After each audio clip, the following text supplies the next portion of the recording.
storm and just sail right over it. Call Steve for your own free consultation today at 833-945-7283, 833-945-7283, and be sure to tune in to Protecting Your Assets with Steve Shyman Saturday mornings at 8 a.m. right here on AM 560, The Answer.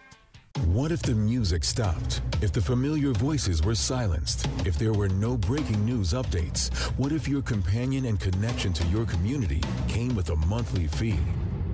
Don't worry, we're free local radio with you wherever you go, celebrating 100 years and looking forward to the next 100. We are broadcasters. Text radio to 52886 and let Congress know you depend on your local TV and radio stations. This message furnished by the National Association of Broadcasters.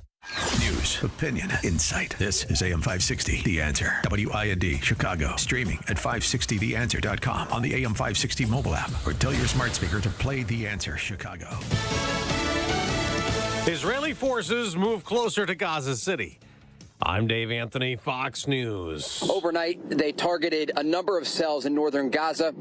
These cells were using explosive devices and throwing grenades at IDF troops, according to the military. Fox's Trey Yingst, southern Israel. Israeli fighter jets are overhead, and days after this ground operation began, the Israelis are taking heavy losses inside Gaza. They say the death toll this week is now at 17 soldiers. He also reports the number of hostages Hamas is holding since last month's terror attack is now 242, while Palestinian officials claim the Israeli strikes have left 8,800 people dead in Gaza. President Biden has suggested a humanitarian pause to allow more aid into Gaza as more foreign nationals try to get out. Some 7,500 foreign passport holders are expected to be allowed out of Gaza in the next few weeks. 400 people used the Rafah crossing into Egypt yesterday, the first since war broke out.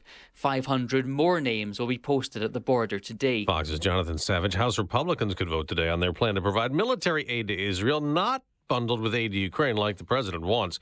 An attempt to kick Congressman George Santos out of the House fell short. His fellow Republicans from New York urged their colleagues to expel him, citing all the lies he told voters before being elected and his numerous criminal charges. But Santos defended himself. The loss of the presumption of innocence establishes a dangerous precedent that threatens the very foundation of our legal system. The House also tabled a resolution to censure a Democrat, Congresswoman Rashida Tlaib, over her controversial anti-Israel comments.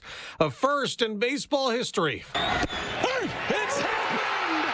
The Texas Rangers win the World Series! Texas shut out Arizona 5-0 in Game 5 on Fox. It's the Rangers' first championship in 63 seasons. America's listening to Fox News.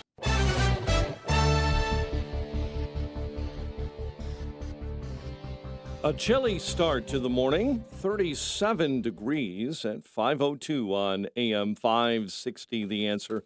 Good morning. I'm Mike Scott. Mayor Brandon Johnson shuttling to Washington, D.C. today to ask the White House and Congress for more federal assistance to help with the growing migrant crisis in Chicago. As we've had multiple conversations over the course of my short 5 months in office, and we're going to push the federal government just like we're going to push the state of Illinois to do its part. Look, Chicago is leaning in.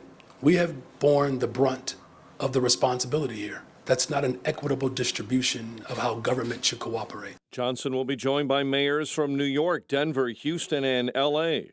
And he's getting a little bit of help from Governor J.B. Pritzker, who told reporters yesterday the feds need to do more and stop illegals from coming to Illinois. The federal government should at least intervene to communicate with those folks who are being told to get on a bus to Chicago and whatever else they're being told, that we are doing everything we can for the folks who are here, but we do not have enough shelter with winter coming. Meantime, Mayor Johnson isn't confirming whether or not his administration is considering a shuttered museum in the River North neighborhood as a potential shelter for migrants.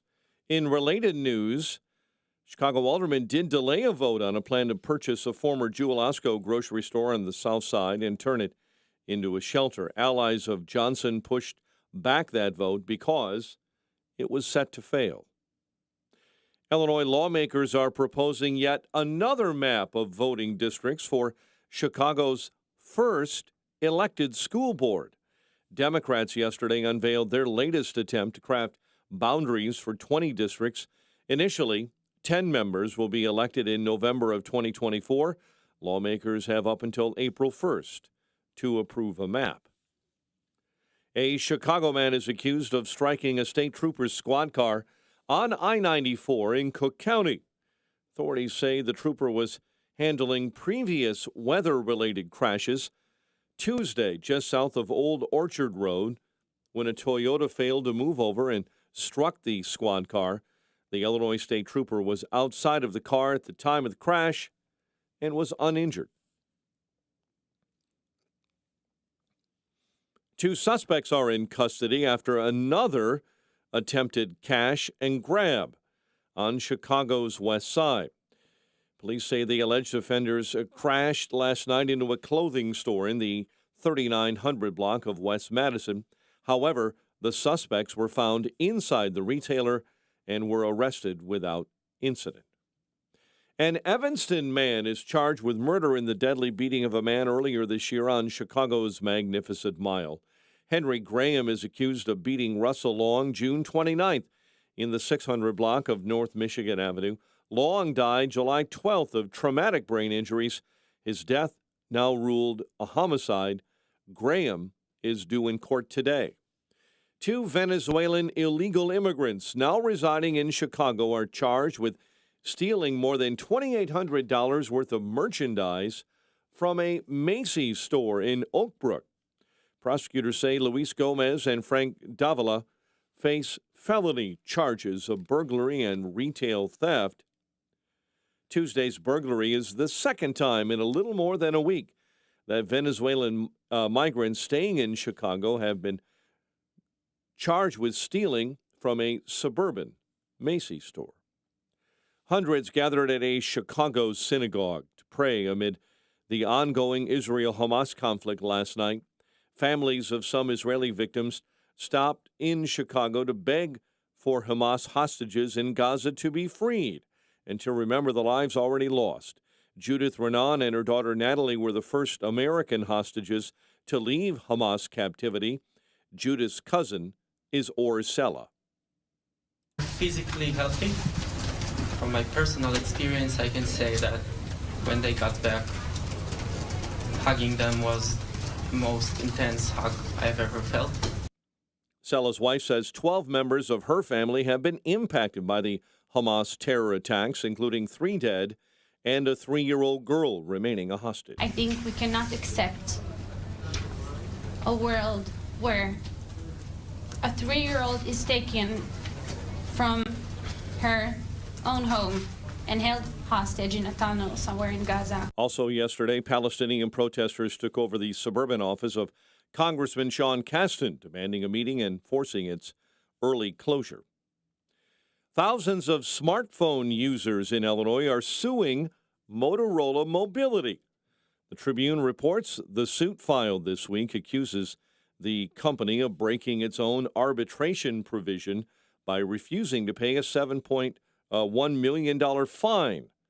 The arbitration action claims Motorola violated Illinois' Biometric Information Privacy Act, or BIPA, by collecting personal data from users' selfie photos without permission. Chicago Bulls collapse in the final 6 minutes of their road loss to Dallas, 114-105. Zach LaVine led the team with 22. Nikola Vucevic had a 20-20 night, 21 points and 20 rebounds. The 2 and 3 Bulls host the Nets tomorrow night. College hoops exhibition action. Notre Dame beat Hanover. Northwestern took down McKendree. Texas Rangers are World Series champions for the first time in franchise history. You know, I'm very fortunate, blessed, to come into this. It's such a great group of guys, but it starts at the top, and those guys were committed, and look, we're in a good place now. Ranger skipper Bruce Bochy says management has always been committed to a Rangers winner. College basketball world is mourning the loss of a legend. Bob Knight died Wednesday at the age of 83. Knight is the 6th winningest coach in Division I men's college basketball history and led 3 Indiana teams to a national championship. NBA head coach Rick Carlisle says Knight deserves to be remembered. Bob Knight is There's no greater iconic legend in Indiana basketball history than him, and we send our thoughts and prayers out to the Knight family. Very sad day. He coached at Army and Texas Tech as well, and famously did this in February of 1985 in a game against Gene Cady and Purdue. Bobby Knight just threw his chair clear across the free throw lane. And I think Fred unbelievable.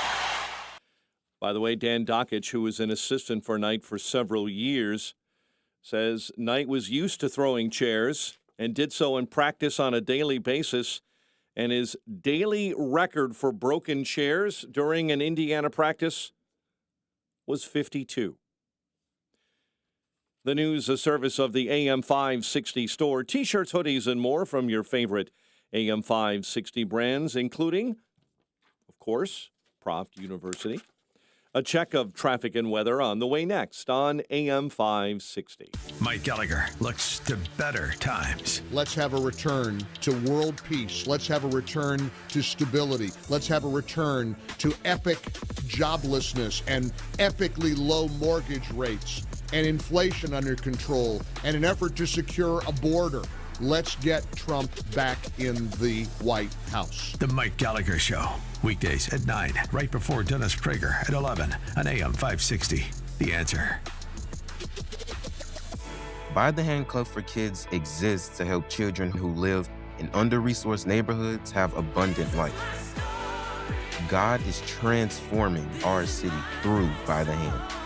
I know this for a fact because I am a student at By the Hand, and my life has been drastically changed as a result. Learn more at salem.bythehand.org. That's salem.bythehand.org.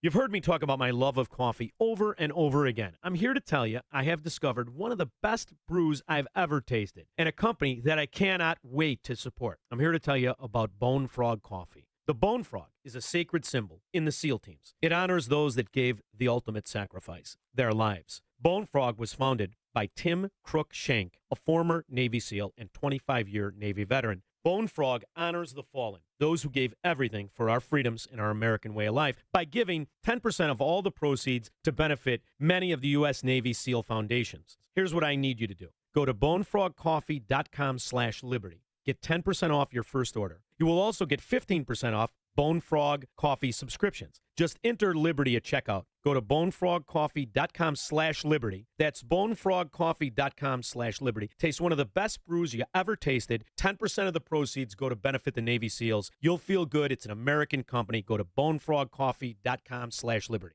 You can't live forever, but your legacy can. For over 185 years, families have trusted Catholic Cemeteries of Chicago, with 47 locations throughout Cook and Lake counties, to set their legacies in stone. A prepaid cemetery plan locks in today's prices and safeguards against rising inflation. Visit CatholicCemeteryChicago.org or call 708-236-5490 to schedule a free consultation today. It's 512 on AM 560. Let's get an update on the roads. Team Hochberg Traffic Center time, a service of Indeed.com. It's easy to attract, interview, and hire candidates. Sponsor a job and instantly receive a short list of quality candidates. Visit Indeed.com/credit. Edens, Kennedy, doing okay right now. None of the snow we saw yesterday. The inbound Ike is okay. Outbound, watch out between Manheim, as you travel on the outbound side between Manheim and the Tri-State. You have gapers to a Tri-State crash that's causing delays right over top of 290. The Tri-State crash is northbound between the Reagan and St. Charles Road. Bad accident there with a left lane block. That's right now northbound on 294. Chicago's Morning Answer with Dan and Amy starts next. AM 560 Weather Center forecast with our AccuWeather meteorologist, Steve Williams. It'll be breezy and partly sunny today, the high at 54. Partly cloudy tonight and a low 43. Clouds and breezy for tomorrow, the high Friday 55. On Saturday, cloudy to partly sunny, the high 57. I'm Steve Williams on AM 560, The Answer. 38 at O'Hare, 38 Lakefront, 36 Midway, 31 in Aurora. Your next news update is at 5:30. Chicago's Morning Answer starts next on AM 560, The Answer.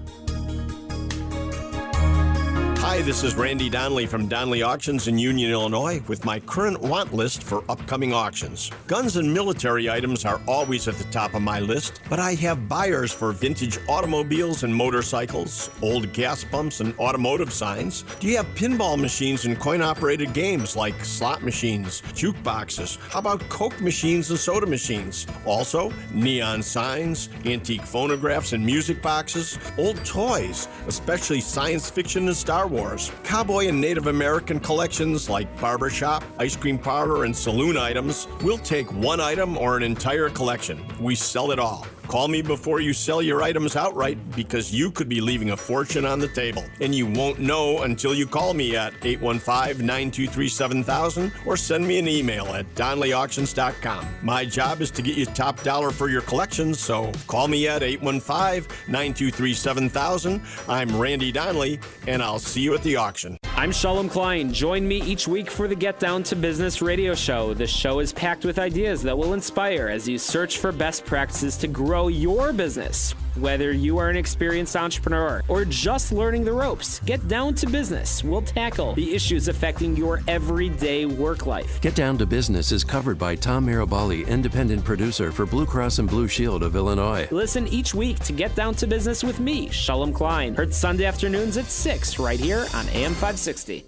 It's Dr. David Kolbaba. With cold and flu season, now is the time to ensure you're building an effective immune system. Zinc is so critical for every function of your body, especially your immune defense. And there's no better way to check your zinc levels than our zinc tally test. First, we'll test you in our offices, and then you get to take your very own zinc tally test home with you, and once a week, watch your steady progress. Can't get to our offices for your first zinc tally test? No problem. We'll ship a kit to you. It's so fast and simple to use, with quick results in just seconds, with you not having to pay for those blood tests to check for zinc deficiencies, which most of us probably are deficient. So call our Health Quest radio hotline at 800-794-1855 to order yours today. And listen to Health Quest Radio with me, Dr. David Kolbaba, this Saturday morning at 11. Call 800-794-1855. That's 800-794-1855.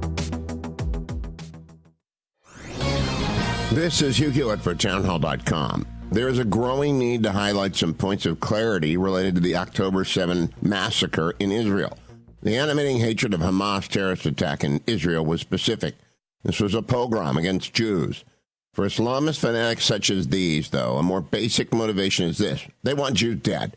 As Israel fights to defend their nation, it also needs to be pointed out that this is not the class of civilizations that Samuel Huntington predicted in the 1990s. It is a clash between the civilized, the West, and the barbaric. Unless we recognize the barbarity, the depth of the depravity coursing through Hamas, which is really just an army of Iran, we cannot possibly defeat it. The question on many people's mind is whether or not the post-Christian West can even rally to its own defense. The U.S. and the West has received an urgent wake-up call. We need to heed it. I'm Hugh Hewitt. Publicpolicy.pepperdine.edu. Do you want your child to come back from school hating God, America, and you? If the answer is no, the solution is St. John's Lutheran School in Lombard. I am the man, Cal. Look, I'm a Christian guy with 2 daughters out in this world, and it can get very scary. St. John's Lutheran School Lombard is the only school in all of Illinois that offers the Hillsdale College curriculum for kindergarten through 8th grade. It's a game changer.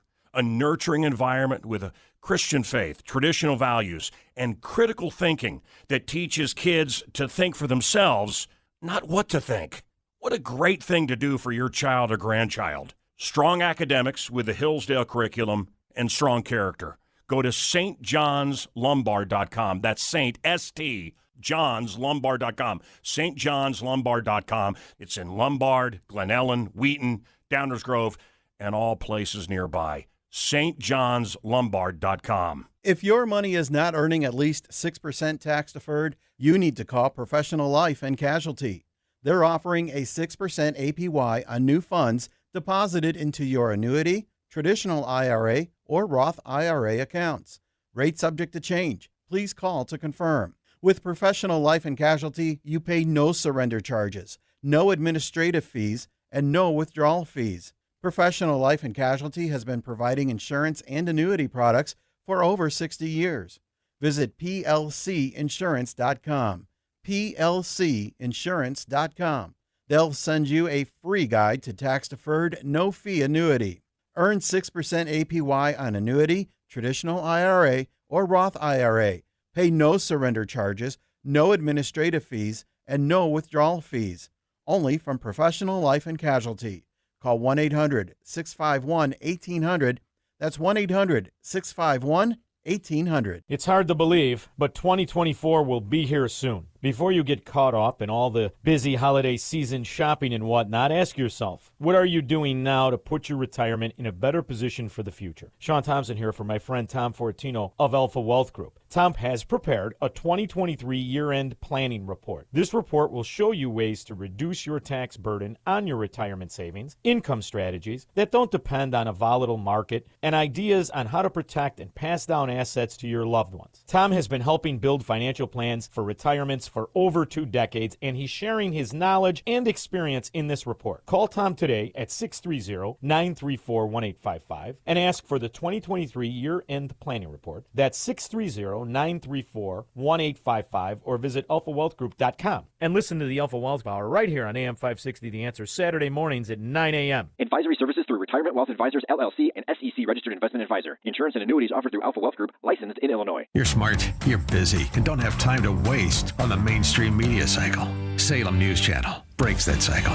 Topics that matter from hosts worth watching. Dinesh D'Souza, Andrew Wilkow, Brandon Tatum, and more. Open debate and free speech you won't find anywhere else. Salem News Channel. Not like the other guys. Watch anytime on any screen. Free 24/7. Find everything you need to know at snc.tv. That's snc.tv. Portions of the following show may be pre-recorded. Now, from the Signature Bank Studios, this is Chicago's Morning Answer with Dan Proft and Amy Jacobson on AM 560. The Answer.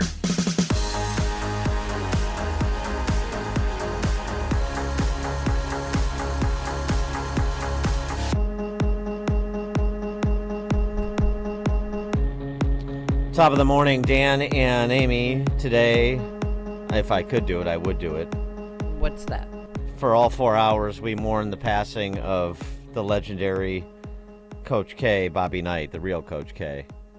312-642-5600, turnkey.pro answer line, 64636DA, turnkey.pro text line. Bobby Knight, last of the Mohicans in terms of coaching, leading in America. I know he had his moments. I know he's going to throw a chair. That's a fine moment. I love that. That didn't bother me at all. No, that doesn't bother me at all. Thrown it harder, Dan, and more of them. Bobby Knight, Gene Cady at Purdue, that era of basketball, that era of coaching. I would include the coach, our coach, Ditka. That era is gone, isn't it? Mm-hmm. 312-642-5600, turnkey.pro answer line, 64636. Type in DA, then a quick comment. Yeah, I don't know any coaches that have any similar coaching styles like that would even be allowed in this day and age. No, not of course. That's exactly the point. And you know, for every intemperate comment or in some circles cringeworthy a moment that he had in public, there's so much more to Bobby. I mean, if you ever read Season on the Brink, which was not exactly a hagiography, but he just did things. The good things he did. So many of the good things he did were out of the public's view because he wasn't trying to be a social media influencer Right. and make sure everybody do the things he did. He just did things for, players like Landon Turner out of the public view. I mean, I always, when I heard the stories of Bobby Knight and Ted Williams fly fishing, I'm like, that is Xanadu for me. If I could just sit on the shore while they're out fly fishing and listen to that conversation. Classic Bobby Knight here. A speech he gave talking about coaching the 1984 Olympic team, the Dream Team, with, one Michael Jordan and company. And the lesson here is on leadership, and one attribute that leaders have to, one of the attributes that leaders have to have. Take a listen. But you, I think, have got to really be a flexible leader if you're going to be an effective leader. I walked into the locker room. The first half of our game with Spain in 1984 for the gold medal. We're ahead by 29 points. We've played basketball as well as the game can be played. Michael Jordan has played 12 minutes. Out of the 20, he has 11 rebounds, 9 assists, and 19 points in 12 minutes.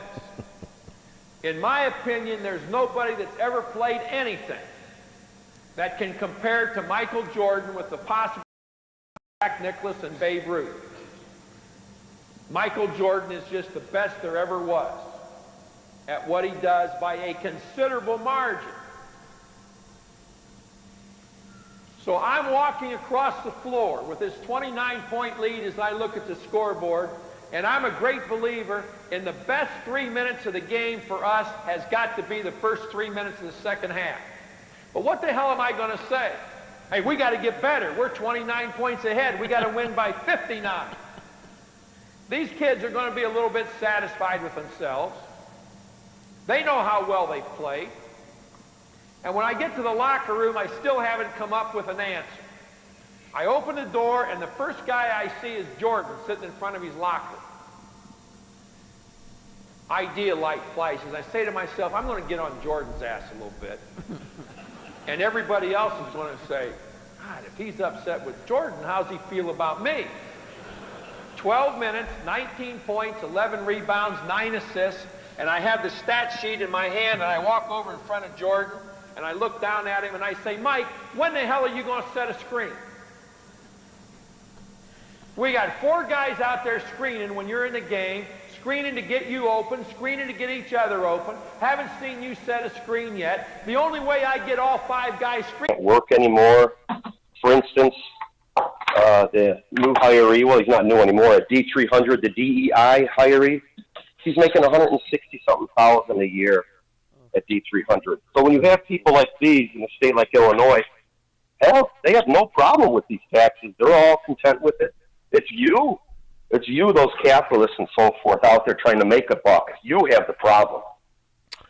Thanks for the call, Paul. Right, but the teachers' unions and the DEI guy making $160,000. The teachers' union isn't a blob; it's a bunch of people in your community, or particularly if you have kids in school. I mean, you know who they are. You know or should know what they're doing. You know or should know who they're hiring. So I'm a little perplexed by the sort of generic scapegoating. The teachers union is doing this to me. Are they? Or are you doing it to you? David in Winnetka. Yeah, good morning. Do you have numbers by chance of the 12 million people that you mentioned of the age demographic? Like how many? I would think that most of the people that are staying in the city aren't thinking about kids or schools or this or that. They're at the age of 30. They just, we go to their tech job and They don't give a damn. It's a mix. I mean, I don't have all the age demographics offhand, but I mean, the city of Chicago is not the West Loop. It's not everybody working at Google or some mid-level or entry-level corporate job. That's not the city. The people There's a lot thought of families here. People exactly. Early I mean, people too. But Maria Pappas has no friends because they all moved out. 50 wards and a lot of neighborhoods 77 and neighborhoods. Different demographics. The point is this. People have this idea of what the city of Chicago is. They thought the city of Chicago is sort of how you're describing it or how you were intimating it is. And this is why so many people are so surprised by Brandon Johnson's election. You don't look at what things actually. I'm not talking about you specifically, but people. We don't look at how things actually are. We have this the idea that we've imprinted in our minds, and we just don't alter it to reflect reality. That's not the city of Chicago. The West Loop, the financial district, is not the city of Chicago. It's just part of it. Sure. But let me ask you this then: how do you account for rents in the suburbs just skyrocketing simply because people are mass exodusing the city, supply and demand? Well, that's part of it, and part of it is interest rates and lack of inventory for homes and mortgage rates. People are renting like crazy right now. And out migration. I mean, there's a lot of variables, but yeah, there's no question that people have left the city marginally. Well, yeah, I mean, Thanks this for report the call, you David. just gave out, not too hopeful. 35%. Oak Park River Forest High School. Oh no, I don't know how to break it to the denizens of River Forest in particular. Oh heavens! What's going on? They lost their designation as an exemplary high school. I need the rest of the morning off. Yeah. I can't live like this. Exemplary high schools. Only the top 10% of public high schools in Illinois receive the coveted exemplary rating. Oh, it's coveted. OPRF, no longer exemplary. Oh, thanks for updating us for something that everybody should have known 2 generations ago. Oh, and the superintendent says it's only because of the significant English as a second language group of students that we have that we fell out of the top 10%. But, we're doing the Lord's work here. Oh, no, there's no question. Blaming the minorities. Okay. No question. Doing the Lord's work. At Oak Park River Forest, just outside of that exemplary designation, top 10% of Illinois public high schools. Are you listening, River Forest? 57% of students can read at grade level. 51% can do math at grade level. And in Oak Park River Forest, where equity is a badge that people wear proudly, zero focused on equity. Equity is the hill upon which they choose to die. Reading by grade level, 74% of whites read at grade level. 20% of blacks. Uh-oh. What's going on? Tell us about it. And the gap in achievement by race increased. Gap increased last year for this almost exemplary school that's so focused on identitarian politics. So focused on identitarian politics that 20% of the black students there are reading at grade level. Wonderful. A bang-up job. I'm sure 100% of the teachers are rated proficient. Actually, they are. 99.3%. You know what? And the people that get upset when I go after their schools, like this happened when I was did that event with Nurture Neighbors with John Cass. When I said, schools up here, you think New Trier and the Glenbrook schools, these schools are awful.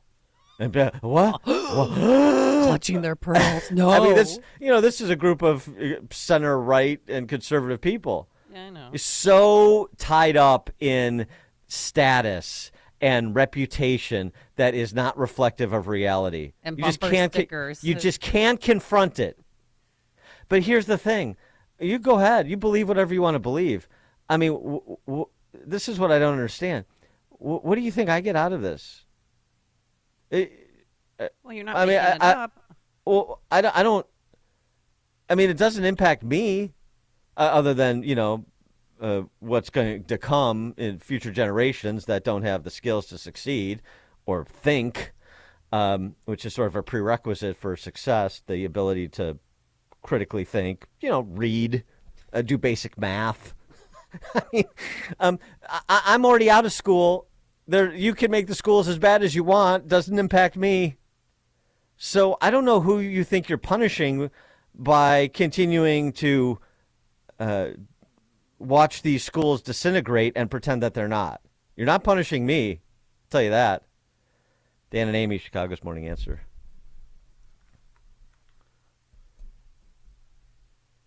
You're listening to Chicago's Morning Answer with Dan Proft and Amy Jacobson on AM 560. The Answer. Have you been searching for a Napa Valley quality winery experience closer to home? A hidden gem awaits you at Bishop's Hill Winery in Joliet. Come experience fine wine, history, and castles. Stay to enjoy the Bishop's Hill Tasting Room to round out a perfect day. The Bishop's Hill Castle is easily accessible in nearby Joliet. This facility was home to a former brewery in the 1860s and is located on a hill with a commanding view where you'll enjoy sampling some of the highest rated wines in the world. Bishop's Hill wines are made from California grapes and sustainably grown. These wines have received Best in Class, Gold, and Double Gold awards at the San Francisco Chronicle North American Wine Competition. Now is your opportunity to stock up for the holidays and purchase national award-winning wine from Joliet-based Bishop's Hill Winery. If you want the Napa experience without the cost, look no further. Group discounts are available, and the Bishop's Hill Castle is also ready to host your next event for your family or business. Visit online at bishopshill.com. This is Chicago's election station. AM 560, The Answer. WIND, Chicago. Streaming at 560theanswer.com on the AM 560 mobile app, or tell your smart speaker to play The Answer Chicago. More foreign nationals hope to leave Gaza today. I'm Dave Anthony, Fox News. They're at a border crossing with Egypt. Yesterday, hundreds of people were able to make it out, foreign nationals, along with injured Palestinians taken to Egyptian hospitals. Among that group, there were at least 5 Americans that I have personally been able to confirm that were released. Fox's Trey Yings near Gaza also reports that 242 hostages are confirmed to be held inside Gaza, where fighting still rages with Israeli forces pushing deeper. 17 of their soldiers have been killed, while officials in Gaza say the number of Palestinians killed tops 8,800. The House could vote today to approve military aid to Israel, $14 billion worth. We're all here united, standing shoulder to shoulder with Israel. But Republican Congressman Chip Roy tells Fox the bill does not include more aid to Ukraine like President Biden wants. Donald Trump Jr. will turn to the witness stand today at the Trump Organization's civil trial in New York. He has testified he was not involved in accounting and financial statements. The former president calls the case rigged, denying his company committed fraud like the judge already ruled. There's another attempt this week to try to block the former president from being on the 2024 ballot. While a hearing continues in Colorado, one will start today in Minnesota. Minnesota Democrats will argue before the state's high court that under federal law, anyone who's sworn an oath to uphold the Constitution and then engages in insurrection is barred from ever holding public office again. Fox's Jeff Manasseh. That provision dates back to the Civil War, and critics of the legal challenge argue no one, including the former president, has been charged with insurrection over the 2021 Capitol riot. There's a new champion in Major League Baseball. It's happened! The Texas Rangers win the World Series! The final out on Fox, and Texas' 5-0 win over Arizona. Just emotional. Everything I've ever worked for is for this moment. That's second baseman Marcus Semien celebrating the Rangers' first title in 63 seasons. America's listening to Fox News. 37 degrees at 6:02 on AM 560. The Answer. Good morning. I'm Mike Scott. Mayor Brandon Johnson is in Washington, D.C. today, asking the White House and Congress for more federal assistance with the growing illegal migrant crisis in Chicago. Johnson will be joined by mayors of New York, Denver, and elsewhere, and he's getting a bit of a push from Governor J.B. Pritzker, who told reporters yesterday the feds need to do more.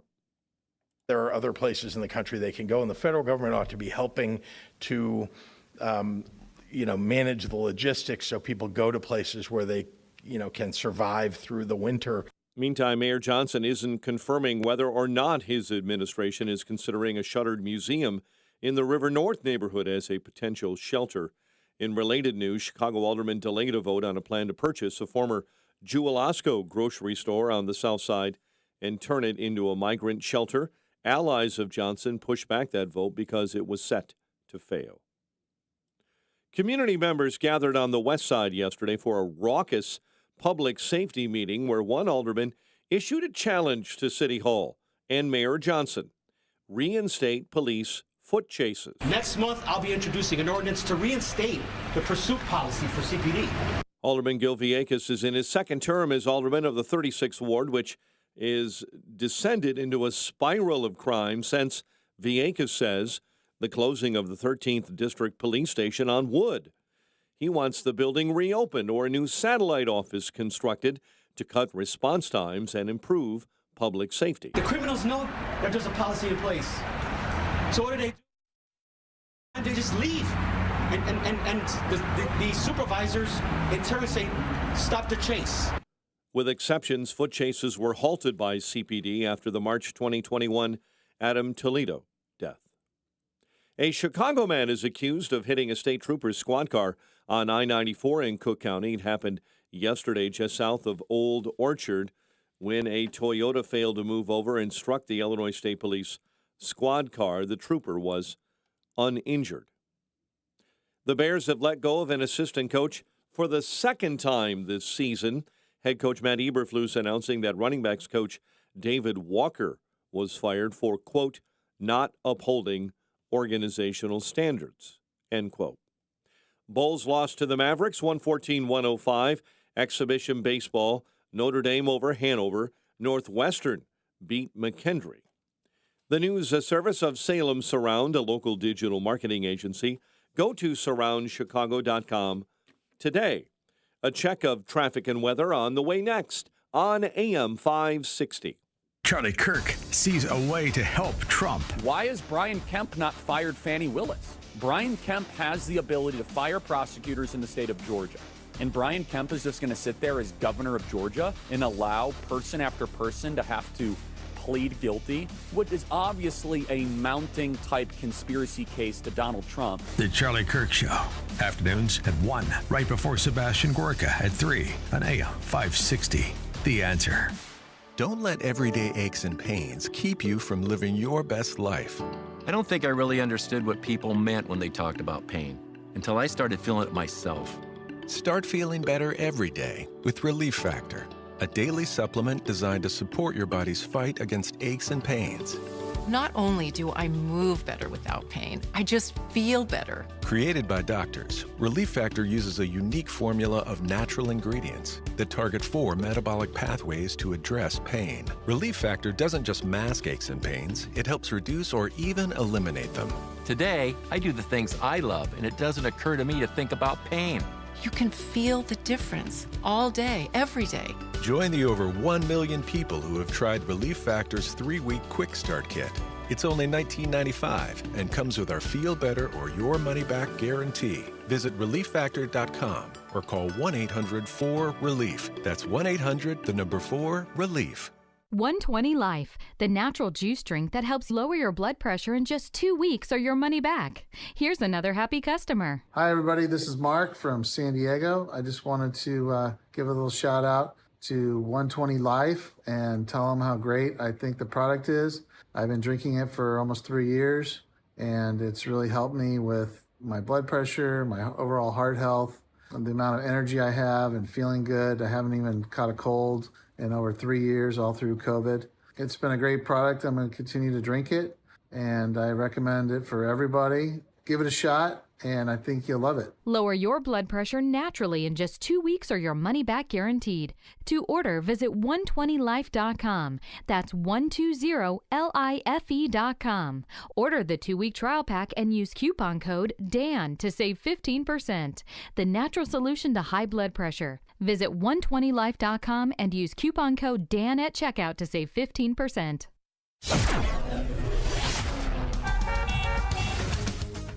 6:07, let's get an update on the roads. Team Hochberg Traffic Center time. We'll start at the top. Eden's inbound 23 Lake Cook Road to the junction. The Kennedy 31 O'Hare into the Burns Circle interchange. Ike on the inbound side, 34 minutes into the old post office. Outbound, you're jammed up 9th Avenue all the way out to Wolf Road. Dan Ryan Express lanes already seeing brake lights 43rd into the Stevenson. Bishop Ford inbound. Earlier crash near 130th being picked up as you travel between 115th and the Dan Ryan. You're seeing brake lights as well. Reagan, I-88 westbound, an accident. 2 right lanes are blocked involving a semi and 2 other vehicles between Midwest Road to right before Myers Road is where your delay is this morning. Chicago's Morning Answer with Dan and Amy continues next.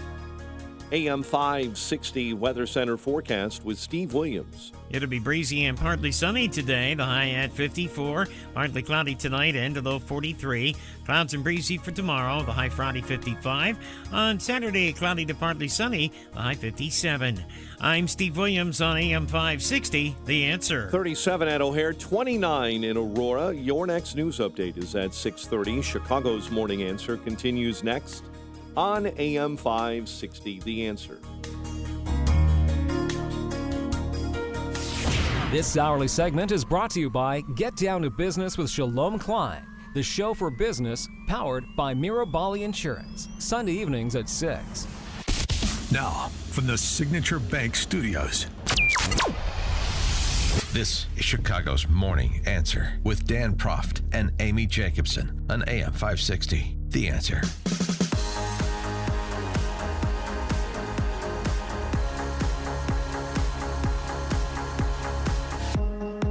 Top of the morning, Dan and Amy. So Mr. Johnson is going to Washington, BLM Brandon. Whoop-de-doo. He said that migrants in Chicago are beginning to become a burden. Ooh. He said the B word. Yes, he did. Excuse me. People cannot be illegal and they cannot be a burden. He said things are not equitable here with respect to the responsibility that Chicago is bearing compared to, compared to other unnamed parties. So he wants more cash from the federal government to help alleviate this burden. I mean, again, I'm not using those incendiary words. Those are the words of Brandon Johnson. 312-642-5600, turnkey.pro answer line, 64636DA, turnkey.pro text line. I know the mayor of New York, our mayor, the mayor of Denver, the mayor of Los Angeles, the mayor of Houston are all going down on bended knee asking for more federal funds when I want them, and most Chicagoans want them to go there to say, shut down the border. Enough is enough. But that's not going to happen. They're joining forces like superheroes. I've said that the federal government has to do more. And we're bringing people together, not just in the city of Chicago, but around the country. Look, we can be unwavering in our approach to how we provide dignity for those who are seeking asylum. We can be unified in that approach. But it has been articulated, there are almost 30,000 Ukrainians here, and no one even noticed. In fact, there was no debate about it. So the question is, what's the difference here? Now, that's a question that I'm posing to you all, right? Consider it a classroom assignment. Yeah. Tomorrow I'm going to be in D.C.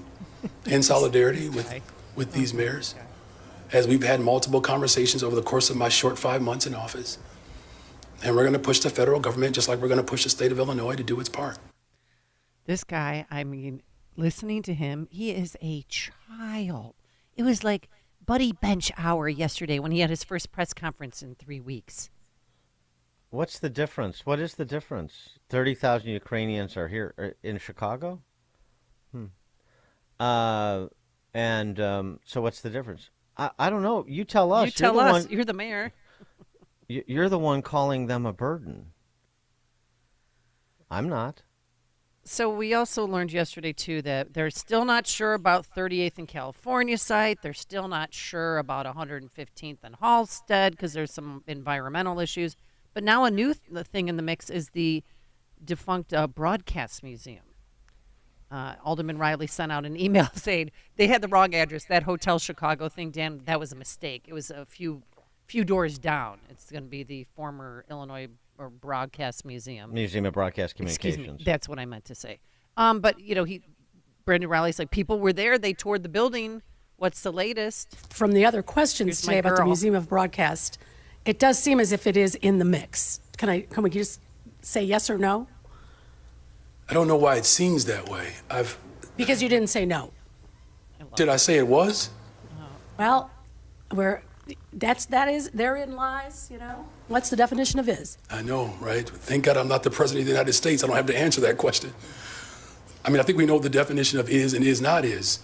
Look, we have looked through a variety of property all over the city of Chicago, as well as land.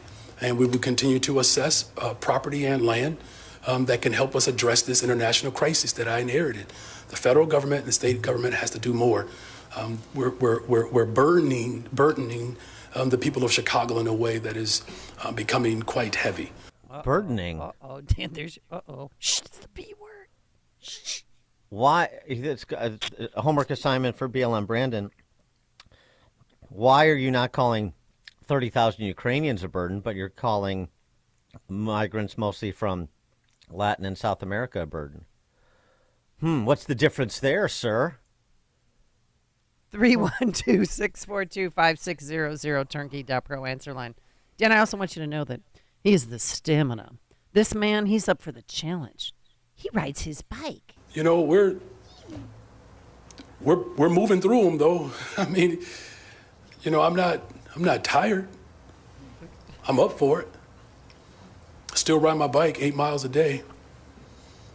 So, those international policies that we have to address, the local dynamics of neglect, the fact that the negligence has caused the type of frustration and pain that our people are suffering through,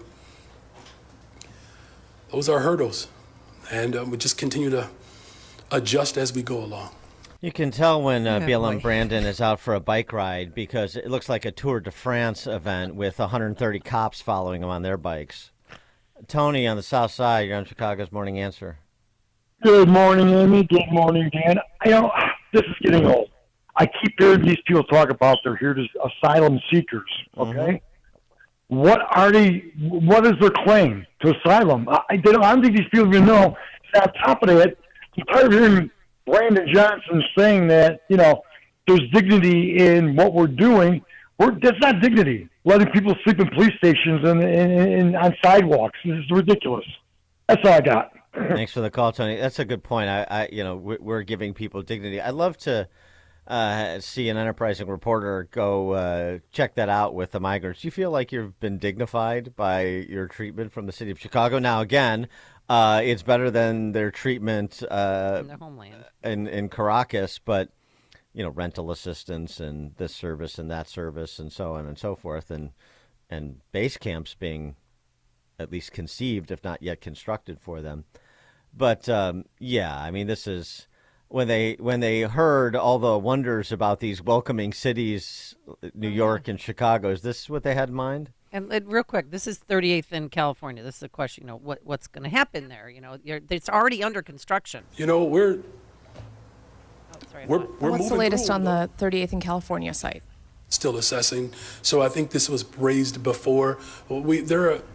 There are a lot of environmental dynamics in the city of Chicago that have gone unaddressed for a very long time. The green factor. Sometimes my wife asks me, she's like, what is it like being mayor? I said, it's like an HGTV special.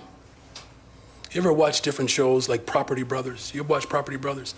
And you know how you acquire a particular property, and then it looks like this is great potential, and then you knock down a wall, and then you notice and you discover that there are dynamics that have been unaddressed. That's what Chicago is like right now. That we have this incredible edifice, but so many of our neighborhoods have been neglected that there are environmental concerns. And so I have to do my due diligence to make sure that the environmental space is palatable for such a site to exist. So in the meantime, people are just going to be piling up inside and outside of police stations. The special city council meeting today, right, to see if we're going to add, they're going to add the ballot question on Sanctuary City to next year's ballot, right? Yeah, they tried that yesterday, and it was a no vote. So Alderman Beal stepped up. I think the people really want to just have a voice on whether or not we want to continue to be a sanctuary city, whether or not we want to continue to spend $30 to $40 million a month on this migrant crisis. So hopefully they'll readdress it today. But yesterday they did not vote. But we did get the $1 million home surcharge. That's on the ballot. Yeah, that is. Of course, that's forward. on the ballot to help the homeless. Oh, by the way, a lot of homeless people don't want to be helped. So frustrating to me. Do they ever go out and talk to people? Do they interact with homeless people to see what they want? Corey and Woodlawn. Hey, good morning, guys. The property tax increase is coming. There is nowhere in the world that local government can spend this amount of money and this not hit our budget. That's why they're attacking our infrastructure, because this stuff is tied directly to property taxes. They're going into your schools. They're going into your police department. These individuals have a direct hook on your property taxes, and that's where the increase is coming. They're going to run these individuals out of Chicago and replace these individuals. So what Marco Rubio is saying, we need new voters. We need new taxpayers. This is what this is all about. It's population replacement for the losses. Thank you, guys. Thanks, Corey. I agree with Corey. Grant and Rockford. Good morning, you guys. Great show. Hey, I want to say, sorry, doing morning work out here. The term migrants implies they're going home. Birds migrate, they go home. Everything else migrates, it goes home. It's just, they are not going home. They are invaders. And let's you have a point there, but let's call them what they are. They're new residents. There are new residents. Yes, new Democrat voters and tax welfare leeches. Dan, I love your podcast, by the way. It's great on Spotify. I love it. Keep it up. Oh, great. Thank you very much. My counterculture podcast. I appreciate that, Grant. Thank you. Can I download that? Spotify, Apple, Rumble, YouTube, amgreatness.com. It's everywhere you want to be. Because I need more of you. When I'm done here, I want to hear more of I did. I know. Actually, you do have great interviews. Well, on this Tom topic, Homan one was good. Yeah, Tom. I mean, I had spent an hour with Tom guy. Homan because he's just such a font of knowledge on this topic. So the lived granular knowledge he has on this, he just has great takes. It's not me. It's the people we have on that know all this stuff. Enough about me. What do you think of me? Monica and Lyle. Hi. I was just going to say you can hear it in his voice. He is scared to death. Yep. He has no clue what he's doing. He is over his skis, and he thought he was going to handle a little bit of this problem and deal with all of Chicago's, the schools, increase taxes, be the stooge for the CTU, and that was that. Surprise! You get a lot of other problems along the way. Well, Monica, I want you to know. Yes. He also said that being a middle school teacher taught him how to become a mayor. He said Venezuela has problems because of the sanctions placed against them. That's why they're coming here. And he also said, what was the last one that he said? Oh, but that he's only missing a few of his son's soccer games, and he has to miss a soccer game today to go to D.C. Oh, poor baby. On top of all that, he's a whiner. Yeah. Congratulations, Chicago. All you've managed to do is change the deck chairs on the Titanic. Makes me miss Lightfoot, I'll tell you Thanks that. for the call, Monica. Lewis, Northside. Yeah, I wanted to comment about the comment that the mayor made and that you criticized, that the difference between the Ukrainians and the current migrants which come from South America. I'm witnessing it because I have neighbors who are Ukrainian, and they've only been my neighbors for like 2-3 years, and they already own a home, they have a business, and they have the house full of people. They come in and out from the Ukraine, and then they disappear, and I don't see them working. And I know there's got to be some kind of government subsidies that they get. Their kids all get bused to and from schools, and they got it better than me and my wife who work and pay taxes, and my grandkids. And I could see the difference because it's in my face. So, and I'm a long-time listener. Most of the time I'm on your side. I didn't even vote for this mayor, but I wanted to comment on that because I have firsthand experience with that, like I just told you. So, all right, thanks for the call, Lewis. Appreciate that. Guy in Blue Island. Yeah, good morning, Amy and Dan. Morning. I just want to say that this is a case of be careful of what you ask for. So Chicago asked for it. Now they're calling it a crisis. Thanks for the call, Guy. Kirk in Johnsburg. Yeah, hi, Dan and Amy. I'm just wondering where I go to claim asylum from the Democrats. You know, I'm starting a caravan down to Texas if anybody's interested. So, Thanks for the call, Kirk. Well, did you see there's video of people leaving? They jumped on a Greyhound bus and said Chicago is, as soon as it started snowing, like there's really nothing for us here. And they went back down to Texas. Left the camp city. Marty, Naperville. Yeah, good morning. Brandon Johnson has become exactly what men have been portrayed in TV commercials and TV shows for the last 20 years. He's just a whiny little baby. He thought he could come in with that little point at the top of his head, which somebody tell him about that, and think he could just clean everything up and do anything because I was his teacher. I know what I'm doing. Oh, he said he's still a cool dad, too. I'm a cool dad. Yeah, he's a cool dad. Yeah. The kid fall down the stairs again and learn how to get up. Gee, nice move, Dad. But the point is, the guy just whines about everything. Now we're going to put on a ballot to not be a sanctuary city. Why? Because it's no fun? Was there something involved in it? Now you're not getting your federal money, which doesn't go to the sanctuary city situation anyway. He just. I can't even listen to the guy. Let's get Lightfoot back. That was. Well, at least that was leadership. Well, I mean, he didn't. When you need one, he couldn't commit to 38th in Thanks California. for the He call, couldn't commit to 115th in Halstead. He couldn't commit to the Broadcast Museum, which it's going to happen. They're going to turn that into a migrant shelter. Just say it then. Just come out and say you're like stringing people along. It's like a dating an abused lover. It's like, come on, just come forward and say the truth. But he won't do it because he's too scared. He's got his tail between his legs. Bob in Grays Lake. Yeah, I love Brandon Johnson's illustration of HTTV and the Property Brothers. Great? The difference between Brandon Johnson and the Property Brothers is when they take down a wall, they know how to fix what's behind the wall. Ooh. Brandon Johnson has no clue.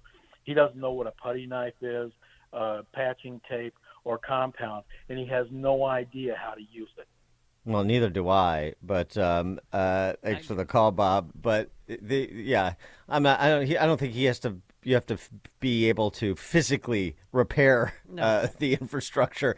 I think you have to have an idea of what you're doing from a public policy perspective. This is, also predictable, of course. And if you talk to people that knew Brandon Johnson when he was flack for the teachers unions, they'll tell you that. He's just a sort of a show pony. Right. He's not a workhorse. He doesn't really have any particular skills other than what you see publicly, which is sort of a, generally pleasant, although it can descend into whiny, as people described, demeanor, but generally pleasant demeanor. And he's got, this bull jive identitarian rap that is so alluring to so many Chicagoans. That's enough, apparently. I have seen him run out of press conferences. It's just... So... he's got a bike to ride. Dan and Amy, Chicago's Morning Answer. It's news, opinion, insight. This is Chicago's Morning Answer on AM 560. The Answer. Signature Bank is Chicago's fastest growing independently owned business bank. Your business and your money are in good hands with Signature Bank. I'm Dan Proft, and I know this because Signature Bank is my business bank. Hi, I'm Nick Philippus, co-owner of Joe Donut and a proud customer of Signature Bank. We're a locally owned artisan donut shop that focuses on chef-made small batch and craft donuts. We have 7 locations around the Chicagoland suburbs, with an 8th location coming soon. After opening our original stores in Glenview and Niles, we came to Signature Bank for financing for our new Mount Prospect location. From PPP and material delays in construction, Signature Bank was flexible and truly a banking partner that a small business like ours hadn't experienced before. Even their fraud department was able to stop a $30,000 fraudulent check from clearing our account. That allowed us to focus on selling donuts, knowing Signature Bank had our back. Signature Bank helps local businesses succeed. Let Signature Bank turn your business vision into reality. Visit signaturebank.bank. Member FDIC, Equal Housing Lender. Hey there, have you been feeling the sting of cold floors when you step off the couch or out of bed? It's that time of year, but Permaseal has a permanent solution for you. From now until November 30th, you will receive $100 off PermaFoam insulation. Insulating your basement and crawl space is the most effective and worthwhile way to solve your cold floor problem. An untreated crawl space can rot your floor joists, breed mold, and increase your energy costs. For over 40 years, Roy Spencer and team have helped over 500,000 Chicagoland homeowners make their home healthier and more valuable. Be sure to check out their awesome reviews with Google and the BBB. So schedule your free inspection today and take advantage of the Permaseal November promotion, $100 off any new estimate for PermaFoam. 800-421-SEAL, 800-421-7325, or visit permaseal.net. Did you know most vitamin supplements have a warning label on the back? That's because without the synergy of thousands of nutrients working together that are found naturally in whole fruits and vegetables, vitamins are not balanced. This is why Balance of Nature only uses whole fruits and vegetables, no isolates or synthetic vitamins of any kind. We take a variety of 31 of the highest quality fruits and vegetables and remove the water without changing the rich chemistry. It's then ground to a powder, blended to perfection, and encapsulated, preserving the nutrients and making it easy to get the fruits and vegetables you need. So even though Balance of Nature comes in a capsule and looks like a vitamin, it's very different. Start your journey to better health with Balance of Nature. Go to balanceofnature.com to get 35% off your first preferred order and get this special offer by using discount code CHICAGO. Valparaiso is a growing community that has become a model city for the Midwest. Valparaiso has momentum, and Matt Murphy wants to make sure we keep moving forward. Over the past 4 years, we have prioritized public safety by adding additional police officers, firefighters, and school resource officers, and decreased crime by 11%.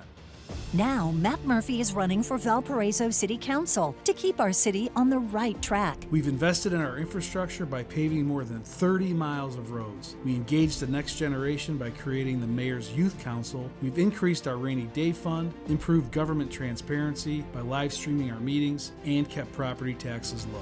As a conservative leader, Matt Murphy will work to keep Valpo a strong and thriving community. We've done a lot, but the work isn't done. Valpo's on the right track, and we need your help to keep conservatives on the City Council. I'm Matt Murphy, and I'm asking for your vote on or before November 7th. Paid for by the committee to elect Matt Murphy.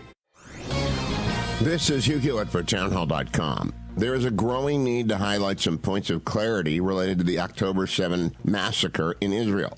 The animating hatred of Hamas terrorist attack in Israel was specific. This was a pogrom against Jews. For Islamist fanatics such as these, though, a more basic motivation is this. They want Jews dead. As Israel fights to defend their nation, it also needs to be pointed out that this is not the class of civilizations that Samuel Huntington predicted in the 1990s. It is a clash between the civilized, the West, and the barbaric. Unless we recognize the barbarity, the depth of the depravity coursing through Hamas, which is really just an army of Iran, we cannot possibly defeat it. The question on many people's mind is whether or not the post-Christian West can even rally to its own defense. The U.S. and the West has received an urgent wake-up call. We need to heed it. I'm Hugh Hewitt. Publicpolicy.pepperdine.edu. AM 560, The Answer. All right, coming up on Chicago's Morning Answer. Did you see what Don Lemon went for Halloween? What did my girlfriend do? I thought Tony Blinken, animatronic Anthony Blinken, dressing his 4-year-old up as Zelensky. I thought that was, knob central. Don Lemon went as Kamala Harris. Did he do it well, though? No. And now I'm going to Google it. And his significant other was Biden. Oh. Aren't they just adorable? Couldn't you just eat them up? Why don't they get married already? All right, coming up on Chicago's Morning Answer. San Fernando, California residents tell the library to hold the pickle. We'll update what the Lavender Bund is up to at 6:36. But now let's head straight into that newsroom. Here is Mike Scott. 6:32, 37 degrees. Mayor Brandon Johnson in Washington today. asking the White House and Congress for more federal assistance to help with the growing illegal migrant crisis. As we've had multiple conversations over the course of my short 5 months in office, just like we're going to push the state of Illinois to do its part. Look, Chicago is leaning in.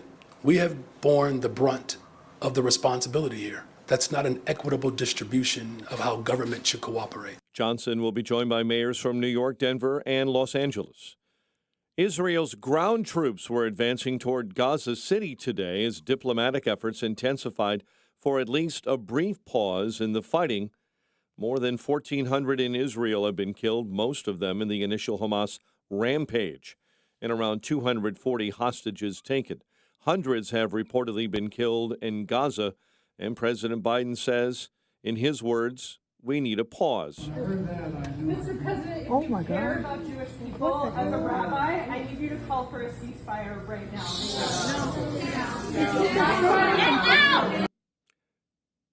The president was interrupted by that rabbi in the audience calling for a ceasefire in Gaza. The White House says it will consider supporting a so-called humanitarian pause. Toyota announcing a wage increase for workers here in the U.S. after the UAW reached agreements with the big three automakers. No word on how large of an increase.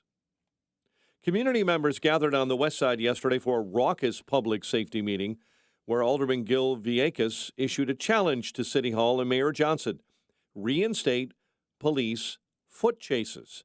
The Westtown Coalition says that there have been 900 crime victims in the ward this year alone. When two people run at you and they point a gun at your head and at your chest, all you can think about is just please don't kill me. With exceptions, foot chases were halted by CPD after the March 2021 Adam Toledo death. The Bears have let go of an assistant coach for the second time this season. Head coach Matt Eberflus announcing yesterday that running backs coach David Walker was fired. Coach Walker has been relieved of his duties. As the head coach, we are building a program and have standards to uphold to as a staff and organization, both on and off the field. And those standards were not met. Chicago also mutually parted ways with defensive coordinator Alan Williams earlier this season. Bulls lost to the Mavericks last night, 114-105. Rangers are World Series champs. Ranger skipper Bruce Bochy says the team's top management was committed to winning, and they did. Corey Seager finished with 2 hits in the win and was named World Series MVP in the Rangers' win over Arizona. The news, a service of the Fireplace and Chimney Authority, Chicagoland's largest and most respected fireplace and chimney company. 630-279-8500 or visit their showrooms in Lisle and Elmhurst or online at fireplaceandchimneyauthority.com. A check of traffic and weather is on the way next on AM 560. The Sean Thompson Show. Are we going to continue down the path of bankruptcy, down the path of government supremacy? You see, that's Jim Jordan represented a change in that. Jim Jordan was not only the chairman of the Freedom Caucus, he's somebody who has been always fighting the Leviathan, which is why he's not very liked by the people who would prefer the Leviathan stay in charge. The Sean Thompson Show, weekday afternoons at 4 on AM 560. The Answer. Right now is a really good time to get your student loans under control. There are so many people that we talk to every day who tell us that they just feel so much anxiety and overwhelmed by their student loans. But once they pick up that phone and call us and we're able to give them a plan and a strategy that may lower their payment by hundreds of dollars, sometimes thousands of dollars, and may actually get their loans forgiven. The point is just to give people some clarity and control over their situation so that they know that whatever the payment is, whatever the plan is, there actually is a plan, and that plan is going to save them the most amount of money. I'm Ray Kaplan, and I can help you get debt-free, stress-free. Give us a call at 312-294-8989 or visit us at financialrelief.com. Homeowners experiencing low water pressure, rusty yellow water, little to no hot water, or pressure so low that showering is difficult? Honey, don't flush. I'm in the shower. These are all symptoms of clogged and corroded galvanized water pipes that are filled with gunk older than you. You should see it. It's disgusting. You drink it, brush your teeth with it, and bathe in it. Yuck. For your family's sake, repipe your home with quality PEX or copper pipes from All Affordable Plumbing. We're your local family-owned and operated repiping expert. We can repipe your home in 1 to 3 days with minimal disturbance, and we include a lifetime guarantee. And for a limited time, we're offering 12-month no-interest, no-payment financing and a free water heater. So if you have low water pressure, call for a free in-home estimate at 800-NEW-PIPE or visit allaffordable.org. That's 800-NEW-PIPE or visit allaffordable.org. If you have low water pressure, a copper repipe will get you flowing again. Call for a free estimate at 800-NEW-PIPE. That's 800-NEW-PIPE. Did you know most vitamin supplements have a warning label on the back? That's because without the synergy of thousands of nutrients working together that are found naturally in whole fruits and vegetables, vitamins are not balanced.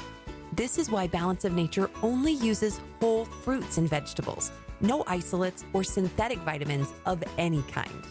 We take a variety of 31 of the highest quality fruits and vegetables and remove the water without changing the rich chemistry. It's then ground to a powder, blended to perfection, and encapsulated, preserving the nutrients and making it easy to get the fruits and vegetables you need. So even though Balance of Nature comes in a capsule and looks like a vitamin, it's very different. Start your journey to better health with Balance of Nature. Go to balanceofnature.com to get 35% off your first preferred order and get this special offer by using discount code CHICAGO. Make the hiring process work for you. With Indeed's end-to-end hiring solution, you can attract, interview, and hire candidates all from one place. Start at Indeed.com/credit. 6:39. Team Hochberg Traffic Center time is a service of Lowe's. Save $200 on a DeWalt sliding miter saw. Lowe's knows pros while supplies last. Selection varies by location, valid through 11/22, subject to change. The 390 tollway. Accident, 2 left lanes blocked westbound at Roselle Road. On the Reagan I-88, accident, right shoulder. It's gumming up things westbound between Midwest Road all the way to Myers. DuSable Lakeshore Drive, roadwork problems northbound between Hayes and 57th. Bishop Ford, due to an earlier crash, you're jammed up inbound 115th into the Ryan merge. And the Ryan itself right now is at 28 minutes, 95th into the Burns Circle interchange. And an accident on the outbound Ryan at 95th. Chicago's Morning Answer with Dan and Amy continues next. Partly sunny and warmer in your forecast. Breezy in the afternoon as we warm up to 54. 37 right now. Next news at 7. Chicago's Morning Answer continues next on AM 560 The Answer.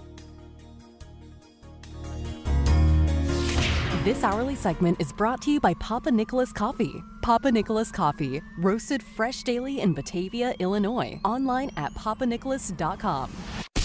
Now, from the Signature Bank Studios, this is Chicago's Morning Answer with Dan Proft and Amy Jacobson. If you're looking for the latest news, insight into what it means, and the sharpest opinion, there's only one station in Chicago where you can turn, and it's this one. We're AM 560, The Answer.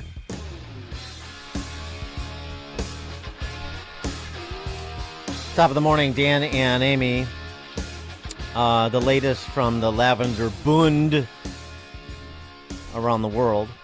Starting in San Fernando, California, where there was a planned drag queen event at the library. And some residents not thrilled with it.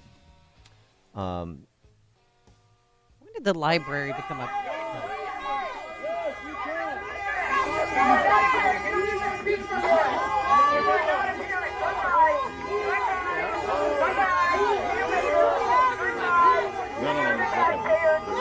We're not gonna fucking know. No. Leave our kids alone! Leave our kids alone! Leave our kids alone! Leave our kids alone! Leave our kids kids alone. Yeah, you get the gist of it. Lindsay Horvath is the supervisor of the county there. And she wrote this in response to the protest of pickle. Pickle? Who do pickle? I apologize to the families who were excited but could not get in to see Pickle, a respected drag artist and West Hollywood's drag laureate. Wow. Royalty. Who was determined that the program be held, and to the dedicated library staff who have to show bravery by just showing up to work. They're my new heroes. Yeah. Hold the Pickle in San Fernando, California. And by the way, I think Pickle was holding hers as well. Heyo. Yeah, hers, quotation marks. Related story here, New Trier. I wanted to get to this when we were talking about our top flight schools last hour. Kids, sophomores at New Trier. That's an exemplary school. I'll tell you that right now. Unlike Oak Park River Forest, They think so. Yeah. top 10%, no question, no question about that. Kids at New Trier assigned the short story "The Victory Lap" by George Saunders. Never heard of it. It's a story about a man attempting to kidnap a 15-year-old girl so he can rape and perhaps murder her. It contains a lot of choice words. The C word, all sorts of other things that I can't even euphemistically describe. I mean, I'm trying. I'm not creative enough to describe the vulgarity in this novel. Anyway, blank in the ear, butt blank. C-word, swoogle, rear blank, cornhole, the ear blank, C-word. Yeah. So a parent caught wind of this assignment. Somebody's paying attention up there. That's nice to hear. Emailed the teacher and administrators. The parent was told no other parent had complained about the assignment. So we got one parent paying attention. New Trier. It's a beginning. Something, man. And the parent's email upset the teacher. That's what the administrators. Oh my God! Look what you've done. Now you've upset, our English teacher. How could you? And was told to only contact the English department chair with concerns like this in the future. You can't be complaining to your kid's teacher. That could upset the teacher. Come on. Well, it happens.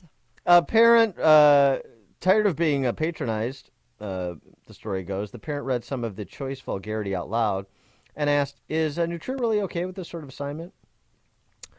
The long pause that followed made clear the administrator had not read the assigned story. Of course not. Of course not.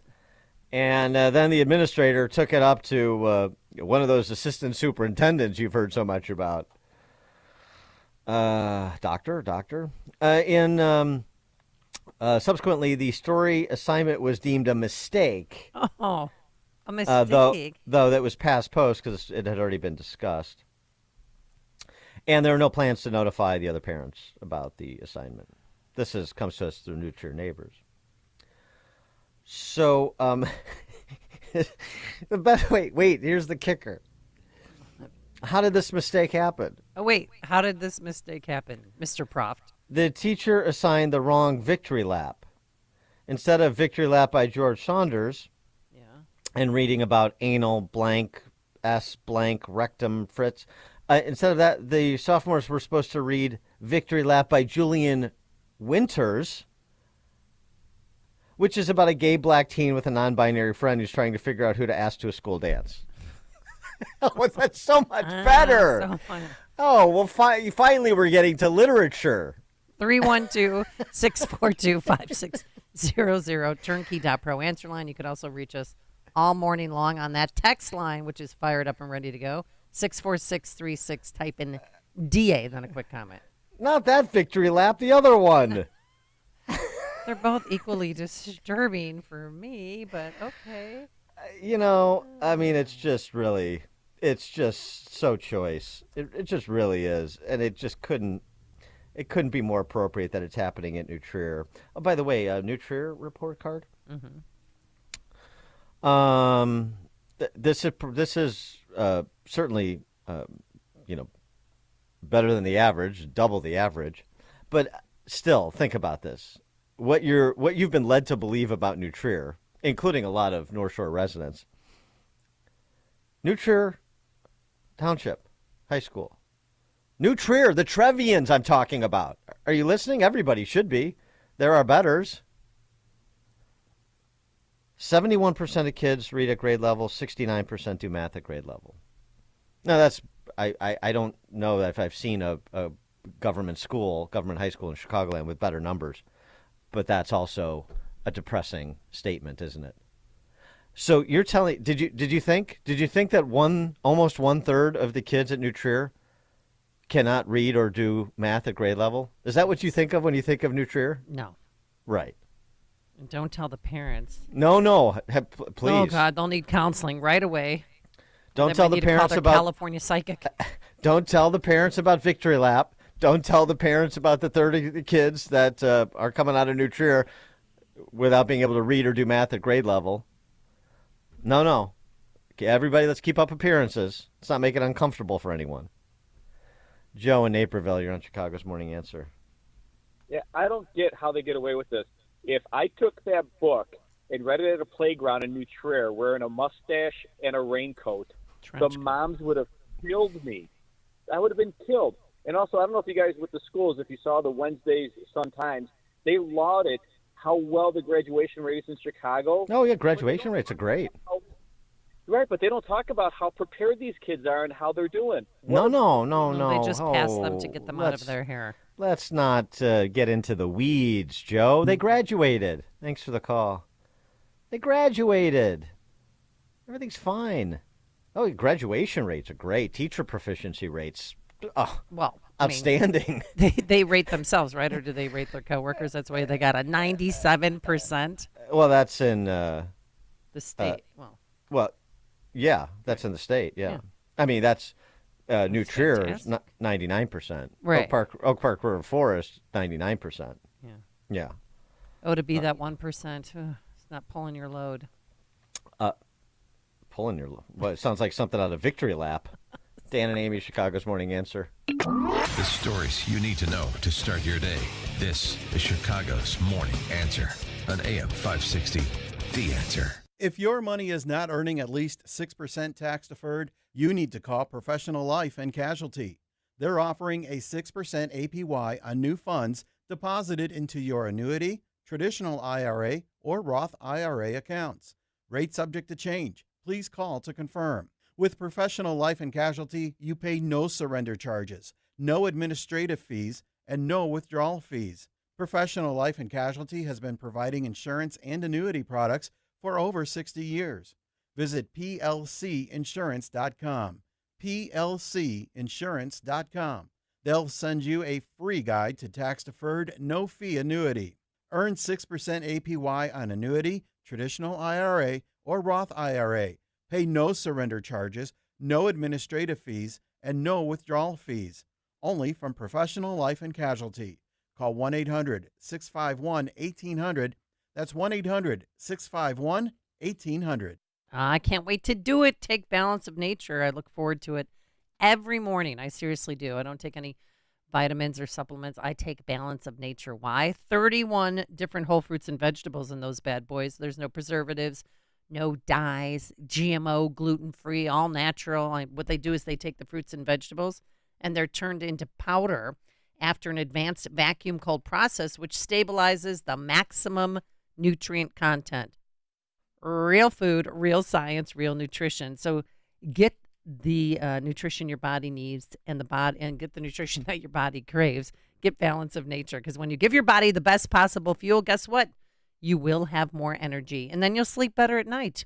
800-246-8751, 800-246-8751. Be proactive. Do something for yourself, something for your temple, and get balance of nature. 800-246-8751.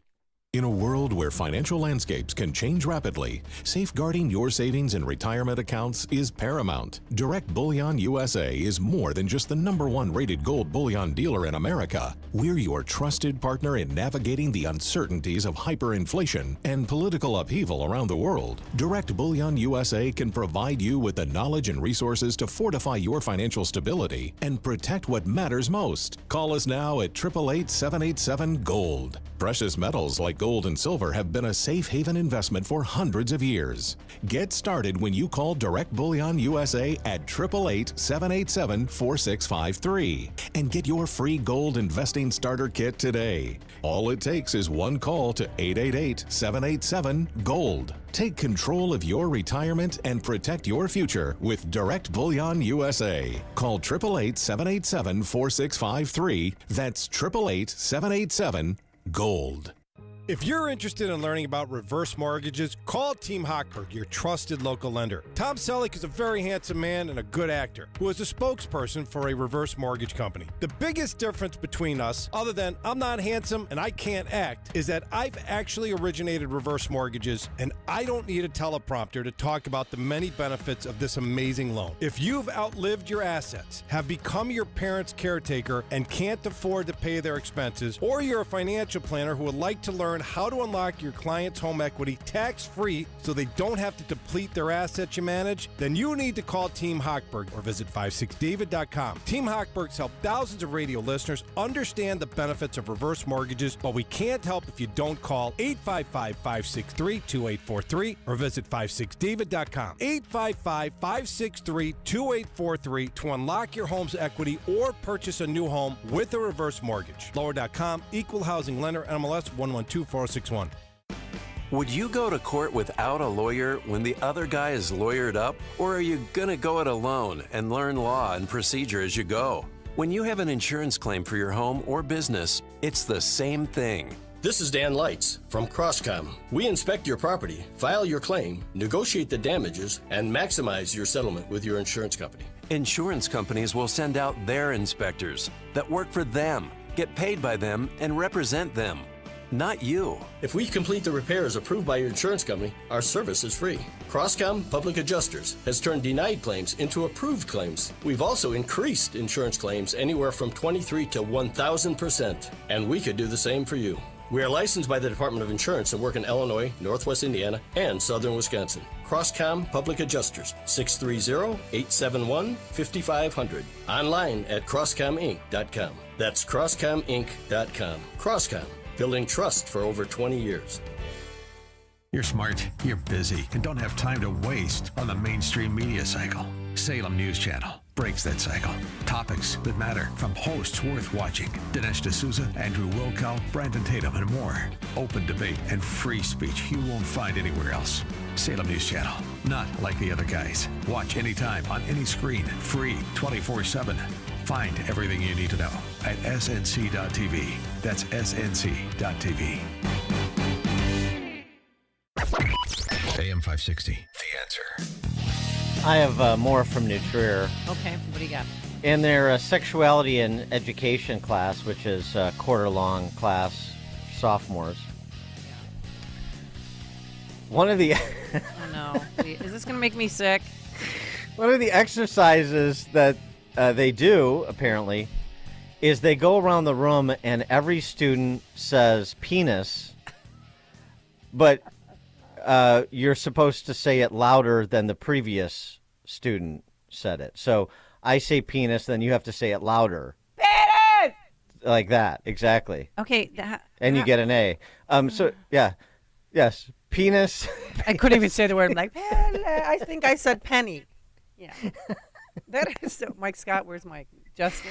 Quinn? Yeah. Going around the circle or going around the horn. The teacher was asked about this by a concerned parent. Oh my God. Saying, why? Why? Right. Yeah. Why? She said it's an icebreaker. Oh, what? And then do they go around the room and say the JJ? Well, no, of course. These are serious educators. They use the proper nomenclature for a female anatomy. I have no doubt. That teacher must be, fun at parties in paneled basements with shag carpeting, a camera, no windows. She must be. Oh my a real. The questions. Would you like to hear the questions? Oh, please. This is questions adolescents ask about sex. This is part of the class. Why does menstruation occur? Or menstruation. Mm-hmm. They don't say menstruation, right? Can a person? Can a person get pregnant by kissing a boy? They're not. They're 15 and 16, not 6. All right. What constitutes sex? Ask Bill Clinton. Exactly. How soon after starting the pill is it effective? Oh, yeah, let's get right into it. Do older people have sex? No. Oh, never. No. They go to the library. Not older and married, that's for sure. Can someone with a penis, not a man, can someone with a penis use saran wrap as a rubber? Oh, dear Lord. I'm sorry. Can someone with a penis use saran wrap? Times are hard in the North Shore. Okay. Can you get crabs from a locker room towel? How do you like that? You know what? I think you can. Maybe you should be a TA. How much does abstinence cost? Okay. So anyway, these are the goings-on at New Trier, one of your elite government schools in Illinois. I just thought, the Victory Lap story is the best, but the icebreaker in the sexuality and education class, that's pretty good too. All right, coming up at 7:07, we turn to serious dollar and cents matters with Scott the Cow Guy Shellady, 7:07. And later I found my candy bowl. But now let's head into the newsroom. Here's Mike Scott. Chicago aldermen want voters to decide on a sanctuary city status. Illinois residents are suing Motorola. We'll tell you why. WIND Chicago News Time, 7 o'clock. Fleeing fighting in Gaza, second day in a row. I'm Dave Anthony, Fox News. Hundreds more foreign nationals trying to get out, including an American from Utah who just told Fox's Trey Yingst. They took our passports and we're waiting till they give us the passports back. So that's a positive development for this American woman and her young son. They've crossed the Gazan side of the crossing. They're now on the Egyptian side being processed. Now, he's near the Gaza border where Israeli forces push deeper, battling Hamas in tunnels. As for the attacks on buildings at a refugee camp, Hamas puts their tunnel network and command centers underneath those buildings. But we should be very critical of the strikes here, and we are asking questions to the Israeli military about how many civilians they knew were there. Officials in Gaza say the deaths there are now part of a total of 9,061 Palestinians killed since Israel started waging war after the terror attacks. 18 Israeli soldiers have been killed in Gaza, and Israel's up the number of hostages Hamas is holding, 242. House Republicans could vote today to approve $14 billion in military aid to Israel. Even if the bill passes the House, the White House has said President Biden would veto it. Instead, the president wants to see Israel aid passed as part of a $106 billion package that includes aid for Ukraine. Fox's Ryan Schmelz also in the House, an attempt to censure Democratic Congresswoman Rashida Tlaib. She has been mimicking and parroting Hamas talking points. She refuses to correct her misinformation and terrorist propaganda. But while Congresswoman Elise Stefanik voted in favor, 23 of her fellow Republicans sided with Democrats, tabling the Tlaib censure. The House also rejected an attempt to expel Congressman George Santos over lies the Republican told voters that led to criminal indictments. For the first time, the Texas Rangers celebrating a World Series title. This is what you work your whole life for, and we accomplished our goals, and I'm so proud of this team. Catcher Jonah Heim after Texas's 5-0 Game 5 win over Arizona on Fox to win the World Series. America's listening to Fox News. 37 degrees, 7:02 is our time on AM 560. The Answer. Good morning. I'm Mike Scott. Mayor Brandon Johnson headed to Washington, D.C. today, demanding the White House and Congress give him more federal assistance to work with the growing illegal migrant crisis in the city. As we've had multiple conversations over the course of my short 5 months in office, and we're going to push the federal government just like we're going to push the state of Illinois to do its part. Look, Chicago is leaning in.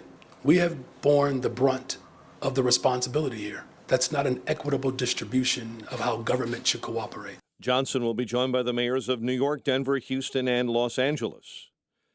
Community members gathered on the west side yesterday for a raucous public safety meeting where one alderman issued a challenge to City Hall and Mayor Johnson: reinstate police foot chases. Gil Villegas is in his second term as alderman of the 36th Ward. He says the closing of the 13th District Police Station on Wood Street has led to a rise in crime. When two people run at you and they point a gun at your head and at your chest, all you can think about is please don't kill me. That resident was at the meeting. The Westtown Coalition says there have been 900 crime victims or more in the ward this year alone. 2 suspects are in custody after another crash and grab on Chicago's west side. The offenders drove a pickup truck last night into a clothing store along West Madison. However, the suspects were found and arrested inside the Realtor. Hundreds gathered at a Chicago synagogue to pray amidst the ongoing Israel-Hamas conflict. Families of some Israeli victims stopped here in Chicago to ask that Hamas hostages be freed. Judith Renan and her daughter Natalie were among the first Americans to leave Hamas captivity. Judith's cousin is Or Sella. Physically healthy. From my personal experience, I can say that when they got back, hugging them was the most intense hug I've ever felt. Also yesterday, Palestinian protesters took over the suburban office of Congressman Sean Casten, demanding meetings and forcing its early closure. Thousands of smartphone users in Illinois are suing Motorola Mobility. The suit was filed after the company broke its own arbitration provision, refusing to pay a $7 million fine. The arbitration action claims Motorola violated Illinois' Biometric Information Privacy Act. Chicago sports: Bears have let go of an assistant for the second time this season, parting ways with running backs coach David Walker. Bulls lost in Dallas, 114-105. College hoops: Northwestern took down McKendree, 85-63. The news a service of Turnkey.pro. Their team of veteran consultants knows how to reduce costs and grow new revenue streams. Turnkey has solutions for your business. Visit Turnkey.pro. A check of traffic and weather on the way next on AM 560. Dennis Prager explains a glaring difference. As I have said, and I'm not the only one, the primary difference between Hamas and the Nazis, since both wish to exterminate the Jews, one of Israel, one of Europe, the biggest difference is that the Nazis tried to hide what they did, whereas Hamas wants it publicized. The Dennis Prager Show, weekdays at 11, right before Charlie Kirk at 1 on AM 560. The Answer. Don't let everyday aches and pains keep you from living your best life. I don't think I really understood what people meant when they talked about pain until I started feeling it myself. Start feeling better every day with Relief Factor, a daily supplement designed to support your body's fight against aches and pains. Not only do I move better without pain, I just feel better. Created by doctors, Relief Factor uses a unique formula of natural ingredients that target 4 metabolic pathways to address pain. Relief Factor doesn't just mask aches and pains, it helps reduce or even eliminate them. Today, I do the things I love, and it doesn't occur to me to think about pain. You can feel the difference all day, every day. Join the over 1 million people who have tried Relief Factor's 3-week Quick Start Kit. It's only $19.95 and comes with our Feel Better or Your Money Back guarantee. Visit ReliefFactor.com or call 1-800-4RELIEF. That's 1-800-4-RELIEF. It seems like every day economic news gets more and more sketchy. We're already seeing huge volatility in the stock market and a rapid erosion in the value of the U.S. dollar. But this time, an economic downturn could happen faster than you ever imagined. Direct Bullion USA, America's #1 precious metals company, wants to let you know that now is the time to take actions that may help protect and secure your portfolio with physical precious metals. Want to help protect your hard-earned money before it's too late? Call Direct Bullion Bullion USA at 888-787-GOLD and get your free gold investor kit today. Don't wait. Call Direct Bullion USA now at 888-787-4653 and get your free gold and silver survival kit. With all of the uncertainty of a world gone mad, you can take control of your financial future with one call to Direct Bullion USA. Call us now at 888-787-4653. That's 888-787-GOLD. 7:08. Let's get an update on the roads. Team Hochberg Traffic Center time. 37 minutes on your inbound Edens commute already from Lake Cook Road into the junction. It's an hour and 20 from O'Hare into the Burns Circle interchange on the Kennedy. The Ike right now, stop and go between Manheim and Pulaski. 50 minutes into the old post office from Route 390. Dan Ryan in, stop and go traffic from 95th all the way into the Stevenson. 35 minutes, 95th into the Burns Circle interchange. Tri-State, stop and go northbound between the Reagan all the way up to the outbound Eisenhower ramps. Northwest side, Dunning neighborhood, Harlem and Waveland, report of an accident. Chicago's Morning Answer with Dan and Amy continues next. AM 560 Weather Center forecast with Steve Williams. It'll be breezy and partly sunny today, the high at 54. Partly cloudy tonight and a low 43. Clouds and breezy for tomorrow, the high Friday 55. On Saturday, cloudy to partly sunny, the high 57.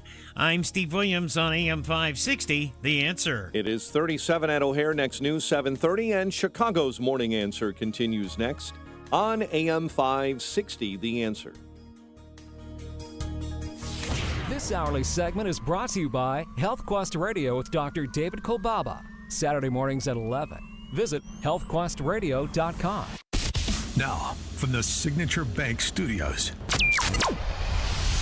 this is Chicago's Morning Answer with Dan Proft and Amy Jacobson on AM 560. The Answer.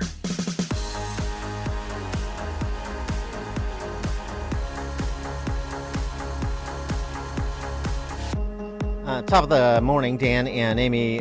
Before we get to financial matters, a good email on the question posed by BLM Brandon, the 30,000 Ukrainians in Chicago, and nobody talks about them. Why are people talking about people from South America and Latin America sleeping on the floor in police stations and in tents on sidewalks and so forth?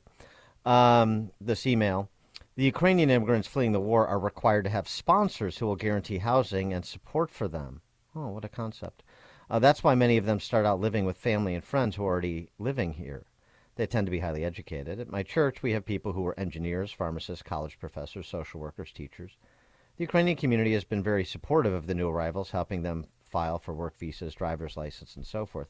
So that's the difference, it turns out. It has nothing to do with race. Gosh. What an interesting development. Maybe the next time he poses that question, somebody can point that out to BLM Brandon when he's trying to race hustle his way out of this chaos that he has engineered. Thank you for that email. Appreciate that. All right, I'm still trying to get an answer here. I mean, we talked about this a bit earlier in the week. You see headlines like this one: Target CEO Brian Cornell says shoppers are pulling back even on groceries. We're supposed to be in austere times. People are supposed to be feeling precarious about their economic security. And yet, again, this report from the Fed and Treasury, Survey of Consumer Finances. The upshot, this Noah Smith blogged this earlier in the week. He's a former econ professor at Stony Brook U. America's wealth is way up since the pandemic. The increase is pretty even across the board, with people at the bottom of the distribution gaining proportionally more than people at the top. Inequality is down across the board. Racial inequality, educational, urban, rural, overall wealth inequality, it's all down.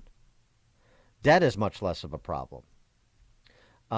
In point of fact, the debt-to-income ratio has declined in the last 3 years. And Americans' wealth has increased substantially over the last 3 years, about $51,000 for the median American household. Median family net worth in America now is median, so half below, half above. Median is now about 192 grand, which would put U.S. at about 6th or 7th in the world. I mean, we could do better, but you know, there's this doom and gloom in so many quarters, and you've had economists huffing and puffing about the prospect of a recession. So is it really that gloomy? For more on this, we're pleased to be joined by Scott the Cow Guy Shellady. Yeah. There it is. Of course, let's do a little promo for Scott here, too. Yes, please. He's the market specialist for Market Day Report. That's 10:30 to 1 p.m. He's also the host of the Cow Guy Close. That's 1 to 1:30 p.m., both at RFD TV. Scott the Cow Guy, thanks for joining us.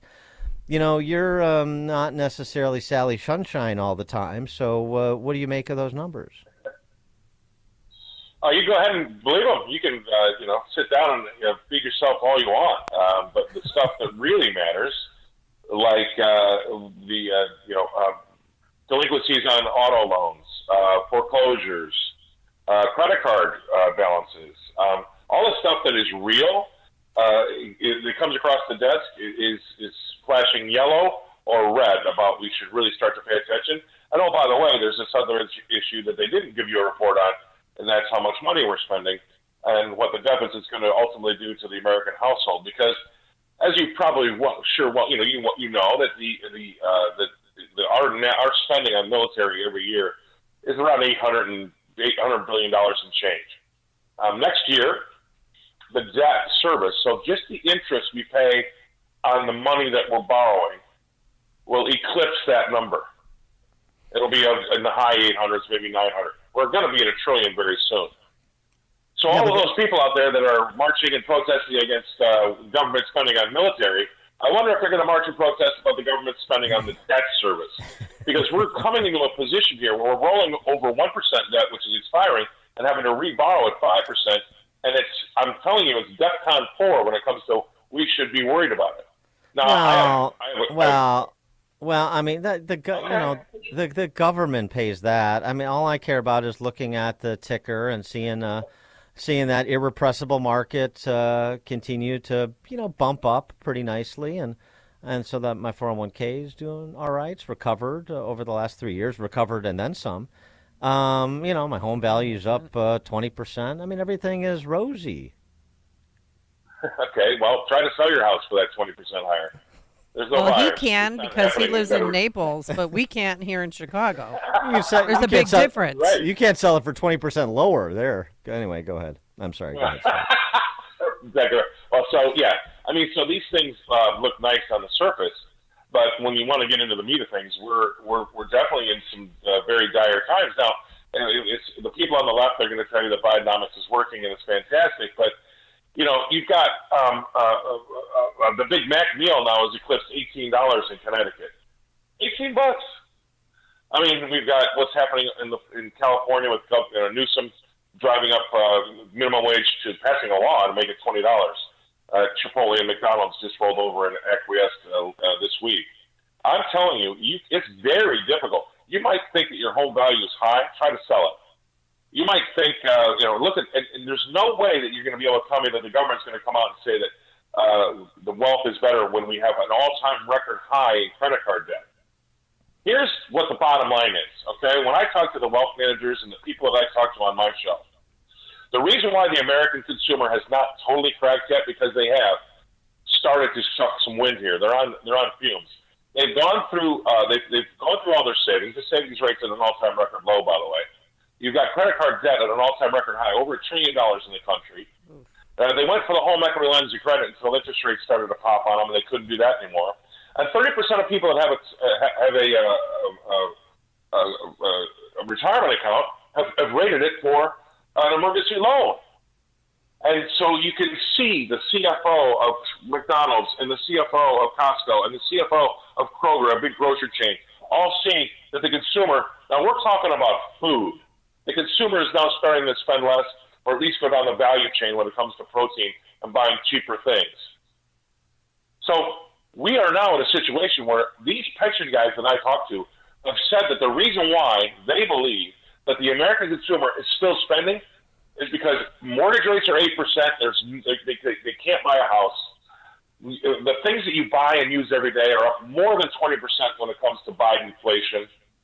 And so they've just packed it all in and said, you know what, I can't save anymore. They've given up saving. And they're counting on the government to bail them out in 15 years when they retire. Bottom line, that is the situation we've got going on in this country. That's where we're headed. And then they say, you want to really get scary, that puts us in this position where these guys believe, and some of them are smart, there's going to be a universal basic income floated once we have all these people come to retirement age, and we also have artificial intelligence taking away a lot of jobs.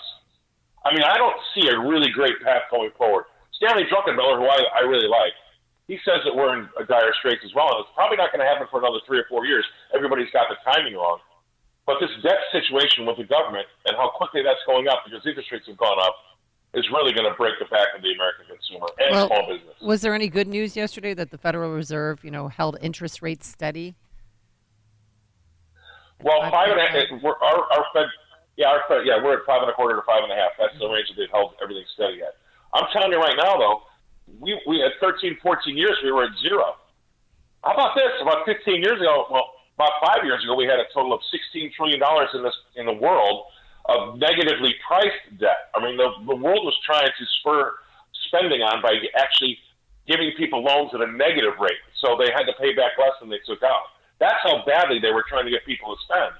And now we find ourselves in a situation where we've raised interest rates at a historically very high pace, not at a high level, but a very fast pace. And there's no way unchanged interest rates are going to hurt the consumer just as much as they would have raised them another quarter. It doesn't really matter now. Unchanged is hurting small business and consumers, and it's one of those things that's a slow roll, and it also it's cumulative. It's going to slowly hurt more and more every month. And watch what happens. I'm not kidding you. I think it's pretty dire. Small businesses are just trying to stay alive. You have to raise prices to stay in the game, but people are starting to push back from that, says the CFO of Walmart, Costco programming.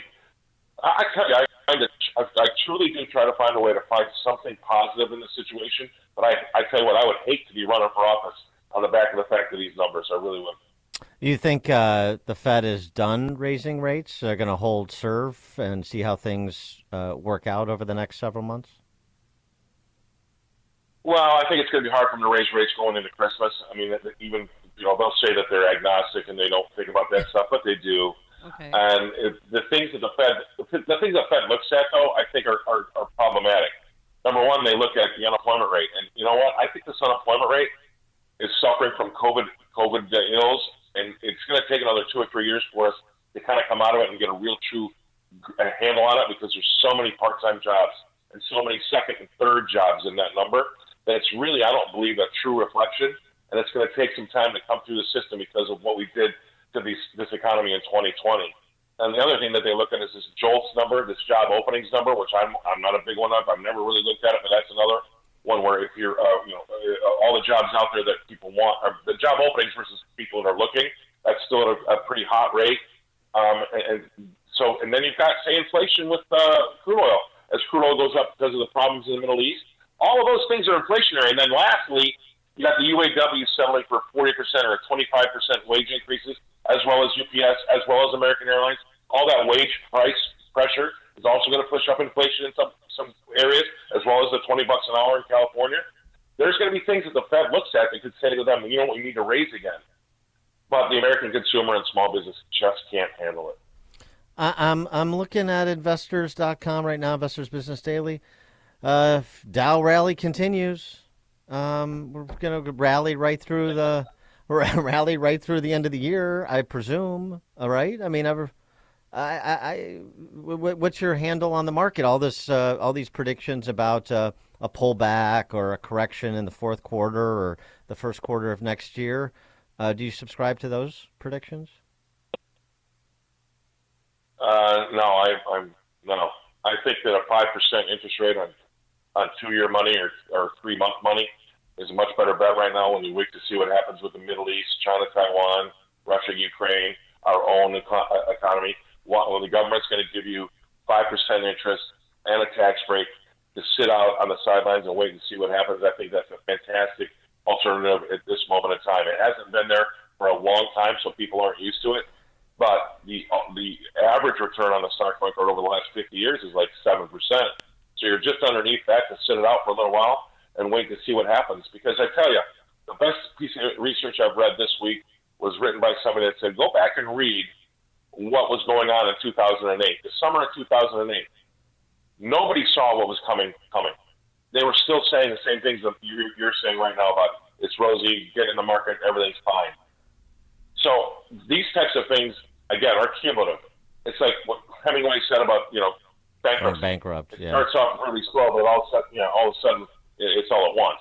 That's exactly what we're facing here. So I would be very cautious. I mean, I would be. And, and I'll tell you from a family point of view, we moved half of my family's money into interest rate bearing securities rather than have it be risking the market. I'm still in the market a little bit, but I tell you what, we've never gone this far into interest rates.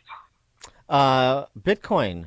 Bitcoin has quietly gone up about 75% in the last 12 months, it seems to me.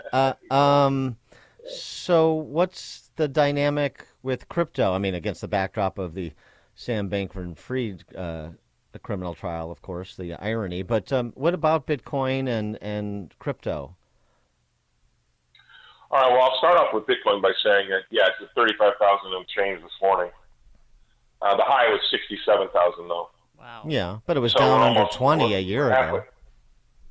Right, I know. And so lately it looks good, but if you've held it for the last 2 years, you're still only getting about 50% of your money back. I don't like it. I've never put anybody in it, and I've never done it myself. However, for the first time in my investing years, my 36 years in this business, I can see a path forward for Bitcoin. And that is with the central bank digital currencies that everybody's talking about, these CBDCs, and the control that the government's going to have over your money, watching what you spend, how you spend it, and then the way that they're going to control interest rate hikes or interest rate cuts. They're going to put expirations or on your money when you get paid. You have to spend it within the next 60 days or you lose it. That's how they're going to spur on the economy or how to cool off the economy.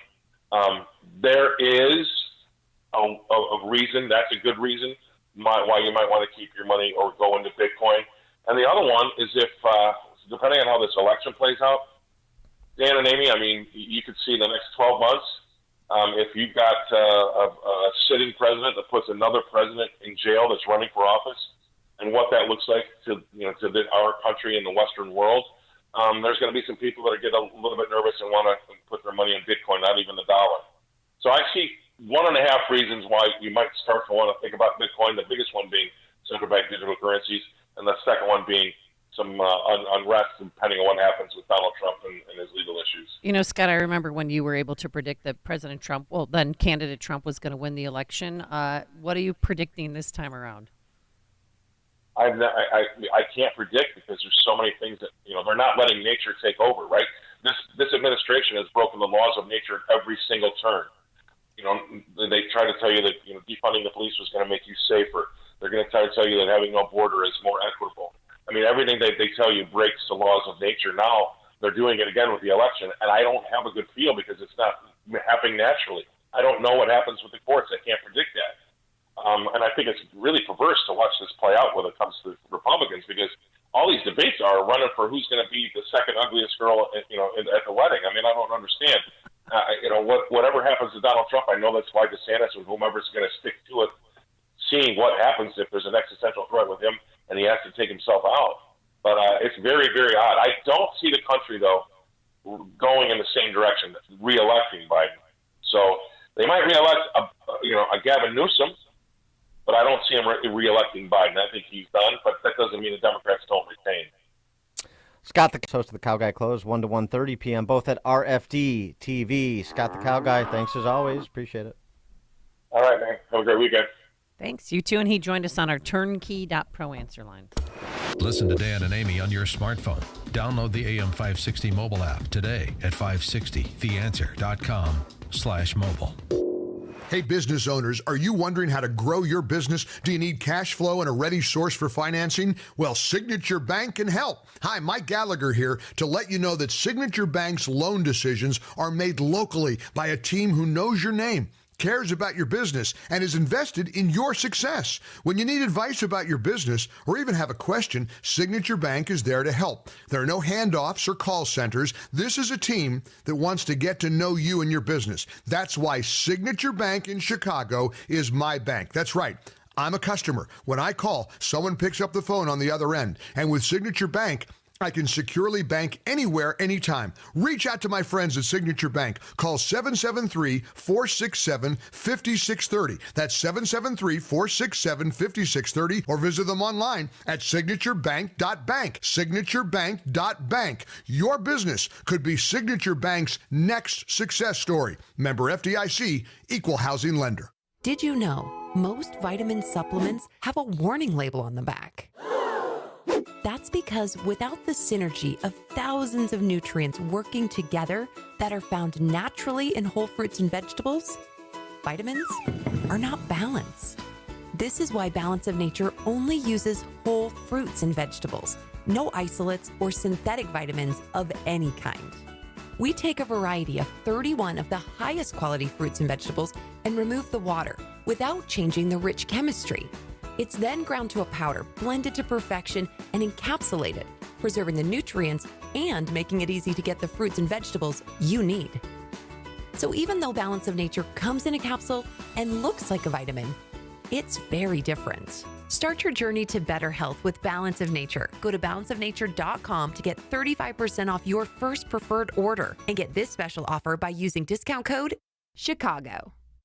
Want to know how to get the same cell coverage for up to half the cost? Well, instead of spending a fortune building and maintaining their own cell phone towers, Consumer Cellular just pays to use the same towers as the largest carriers and passes the savings on to you. Pretty smart, huh? Consumer Cellular. When freedom calls, we're here to answer. Call us at 1-888-FREEDOM. Half the cost savings based on cost of Consumer Cellular single-line 5GB data plan with unlimited talk and text compared to lowest cost single-line postpaid unlimited talk, text, and data plan offered by T-Mobile and Verizon May 2023. Hi, I'm Martha Stewart. Every year, more than 4 million pets enter shelters here in the United States. My friends at American Humane have been helping animals since 1877. The goal is to ensure that pets have a safe shelter, especially during natural disasters. Adopting a shelter pet allows shelters to help more animals awaiting care. Please consider adopting today and take some time to learn more about American Humane's other work at americanhumane.org. Are you tired of going online every day and getting news meant to make you afraid? Or meaningless celebrity gossip fighting for your attention? Want something different? Something positive? Make your new homepage Christianity.com with daily devotionals, answers to life's tough questions, and meaningful Bible study from favorite pastors and authors on today's current events and issues. Now you have a homepage that reflects your life and your faith. Join the thousands of others who have joined Christianity.com and experience the difference that good news can make in your life. AM 560, The Answer. All right, coming up on Chicago's Morning Answer. Everything you know about the story of the Garden of Eden is wrong at 7:37. But now let's head into the newsroom. Here is Mike Scott. Good morning, Mike.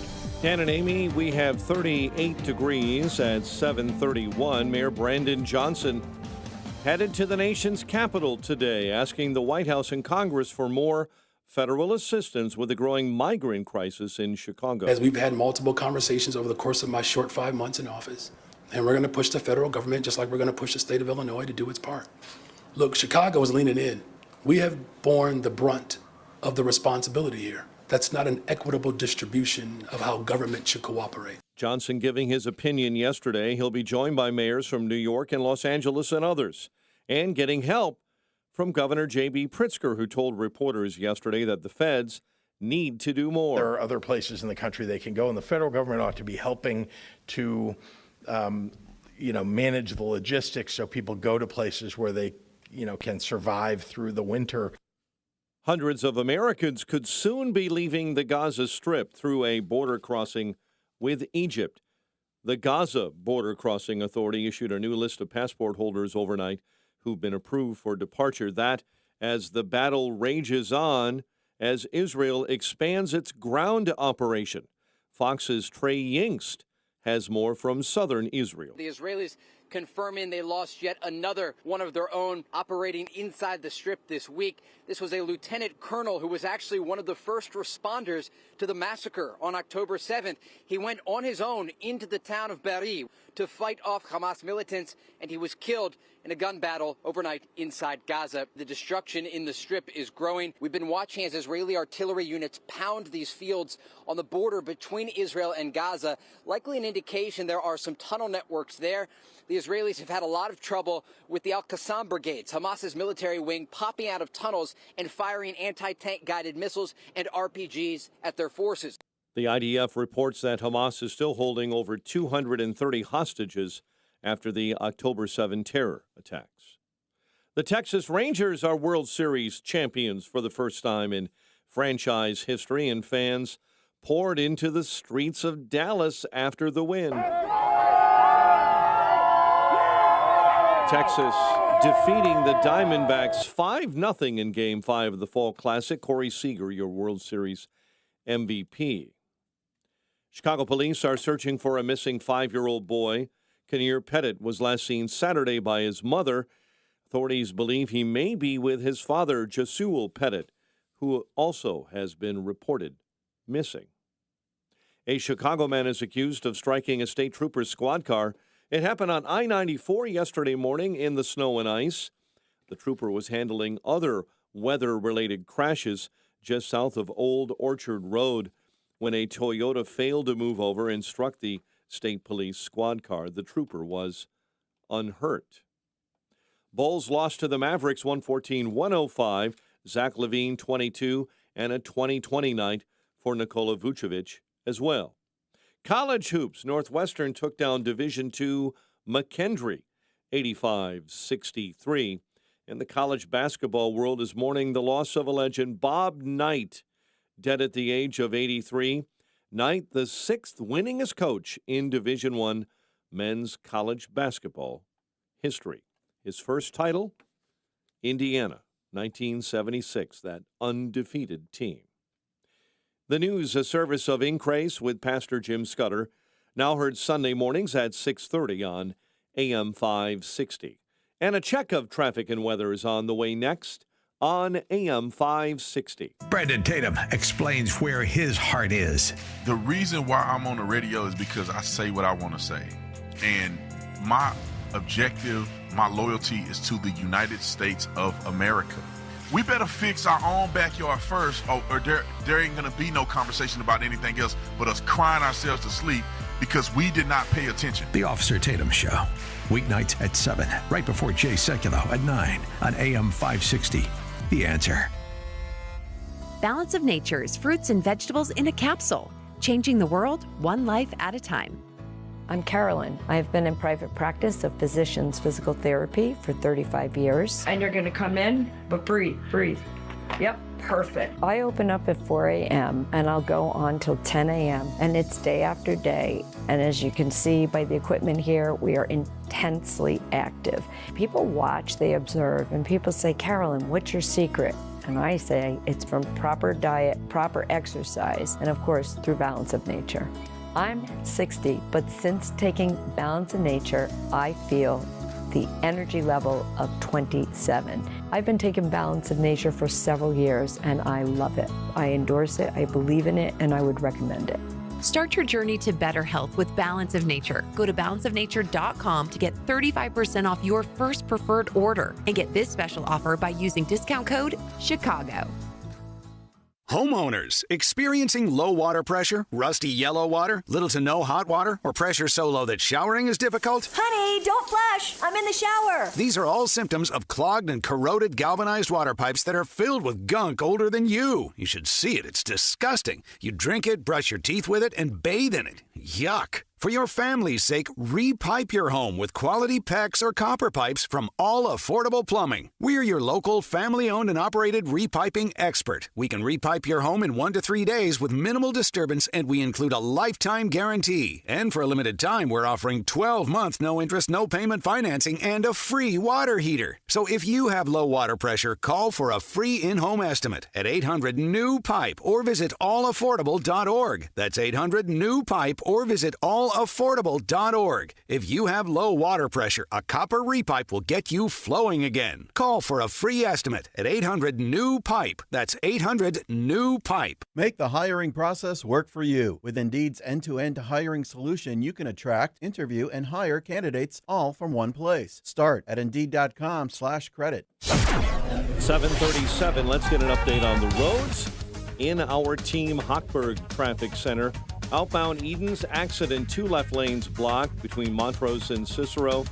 Coming back inbound, 47 minutes, Lake Cook Road into the junction. The Kennedy at an hour 20, O'Hare into the Burns Circle interchange. The Ike, 58 minutes into the old post office. Stevenson, a hefty 71 now from 355 into DuSable Lakeshore Drive.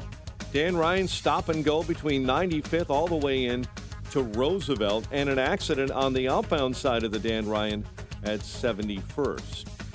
Tri-State, you're jammed up northbound right at I-88. The Veteran slows down northbound between 75th and the Reagan. Chicago's Morning Answer with Dan and Amy continues next. Partly sunny and warmer, high 54. 38 at O'Hare. Next news at 8. Chicago's Morning Answer continues next on AM 560, The Answer. Now, from the Signature Bank Studios, this is Chicago's Morning Answer with Dan Proft and Amy Jacobson. America First with Sebastian Gorka, weekday afternoons at 3 on AM 560, The Answer.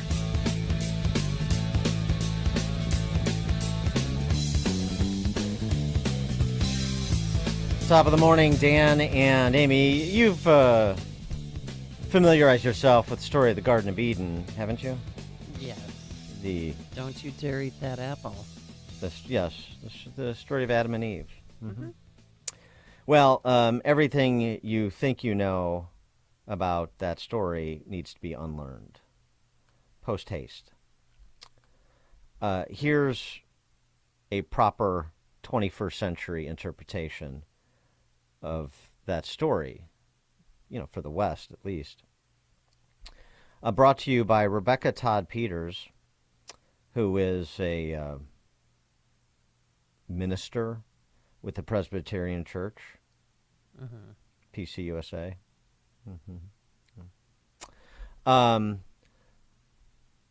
First, just let's lay a foundation here. Okay.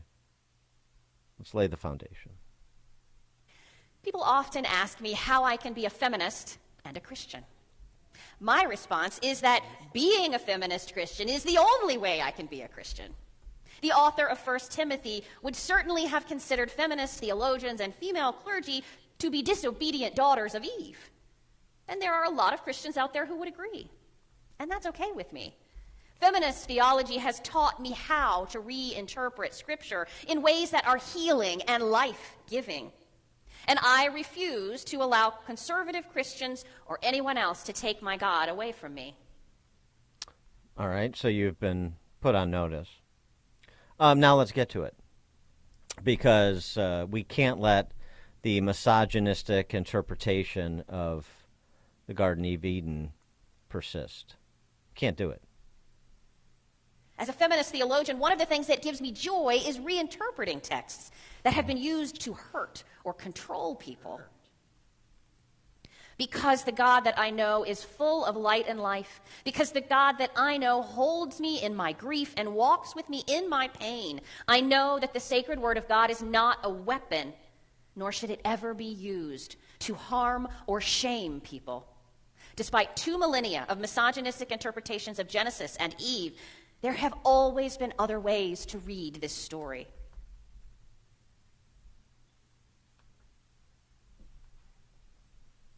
Well, let's get to it. When we look at it with fresh eyes, it's quite a remarkable story. Have you ever noticed that God lied to Adam and Eve? While the serpent plays the role of the foil here, he's meant to set Eve up for her role as the bringer of wisdom and moral agency to the human community. The setup for this action that she takes is that God lied to her. God told the first couple, "You shall not eat of the fruit of the tree that is in the middle of the garden, nor shall you touch it, or you will die." And the serpent reveals the truth. You won't die. For God knows that when you eat of it, your eyes will be opened, and you will be like God, knowing good and evil. And here we get to the real heart of the story, the verse in which Eve acts on behalf of all humanity. In fact, the moment at which Eve not only exercises her own moral agency, but she chooses that very trait that defines our humanity. That knowledge that makes us moral creatures, our ability to know good and evil. So, when the woman saw that the tree was good for food, and that it was a delight to the eyes, and that the tree was to be desired to make one wise, she took of its fruit and ate. Then she also gave some to her husband, who was with her, and he ate. When we say that we need to trust women to make the critically important decision about whether to continue a pregnancy, it is rooted in a reinterpreted understanding of the story of the Garden of Eden. 312-642-5600, turnkey.pro answer line, 646-360-A, turnkey.pro text line. Any theologians out there want to challenge that interpretation of the, I think I said pastor, pastrix is the proper term. Pastrix, okay. Mm-hmm. God lied to Eve. Trying to get people to turn against God, are we now? Well, what's your understanding of? I mean, you go to a church where Rebecca Todd Peters would be very comfortable. No. Yeah. Okay. Yeah. I mean, let's just be honest about it. So, what is the understanding of God, and particularly as it pertains to the accusation that he lied? He didn't lie. I mean, the man was free to eat from any tree in the garden except for the tree of knowledge, right, of good and evil. So how was he lying? What is the nature of God? A little. From a Christian perspective. God is our Savior. God created man and woman. As it pertains to lying? Well, God doesn't lie. Because God is truth. Right. It's not possible. That's sort of a foundational understanding of the faith as I understand it. I mean, I'm no Rebecca Todd Peters, so that's one piece of it. The other piece of it is this whole reinterpretation, all of the blasphemous things that she said, that's the silliness with her ridiculous sing-songy voice. Where does it all lead? Abortion. Right. It's all just a setup to rationalize abortion. Mm-hmm. I'd love to hear her interpretation of Genesis 3:16, but I digress. And if you don't think, I mean, she said it at the end. But I mean,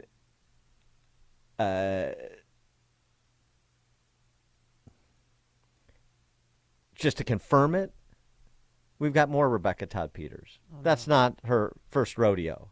And she's doing this from the pulpit in what is ostensibly a Christian church. I mean, I guess it's no worse than the Sparkle Creed in a house of worship either, but or as well, I should say.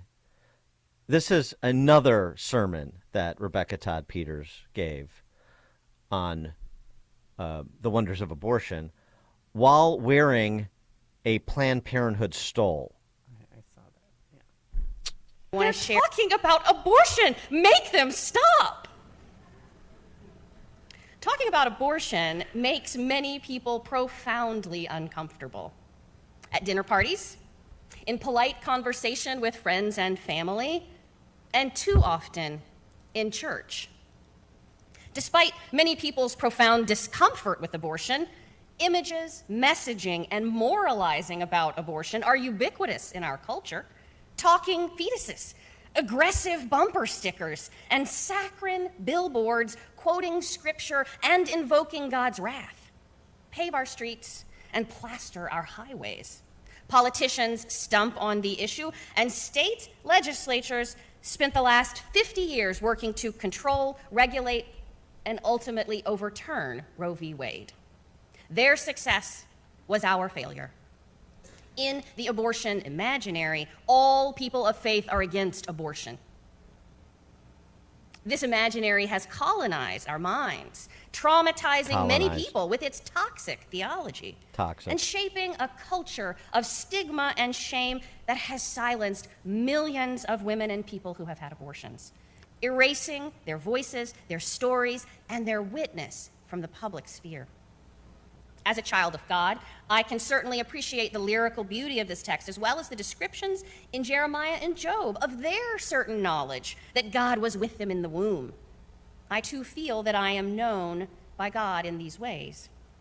As a woman who has borne 2 children, I can affirm that I felt something sacred happening in my gestating body during those pregnancies.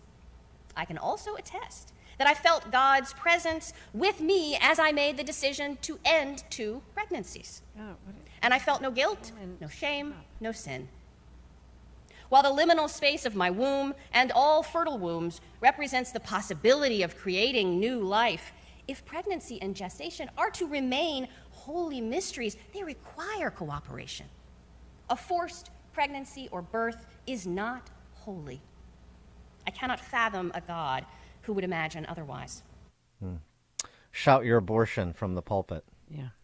Or abortions in her case, so she says. Something else, too, about this just struck me about her sermons, homilies. The opposition to shame. I mean, that's a real cultural phenomenon. The idea that you shouldn't be ashamed of anything you do. Well, right, it's the sort of another way of saying, no judgment. I'm not judging. You're judging me. Don't judge me. You're not ashamed. That shame is bad. Feeling shame when you've done something that is sinful is bad. That's the message of the Presbyterian Church, just at least justify her own abortions. At least Pastrix Peters.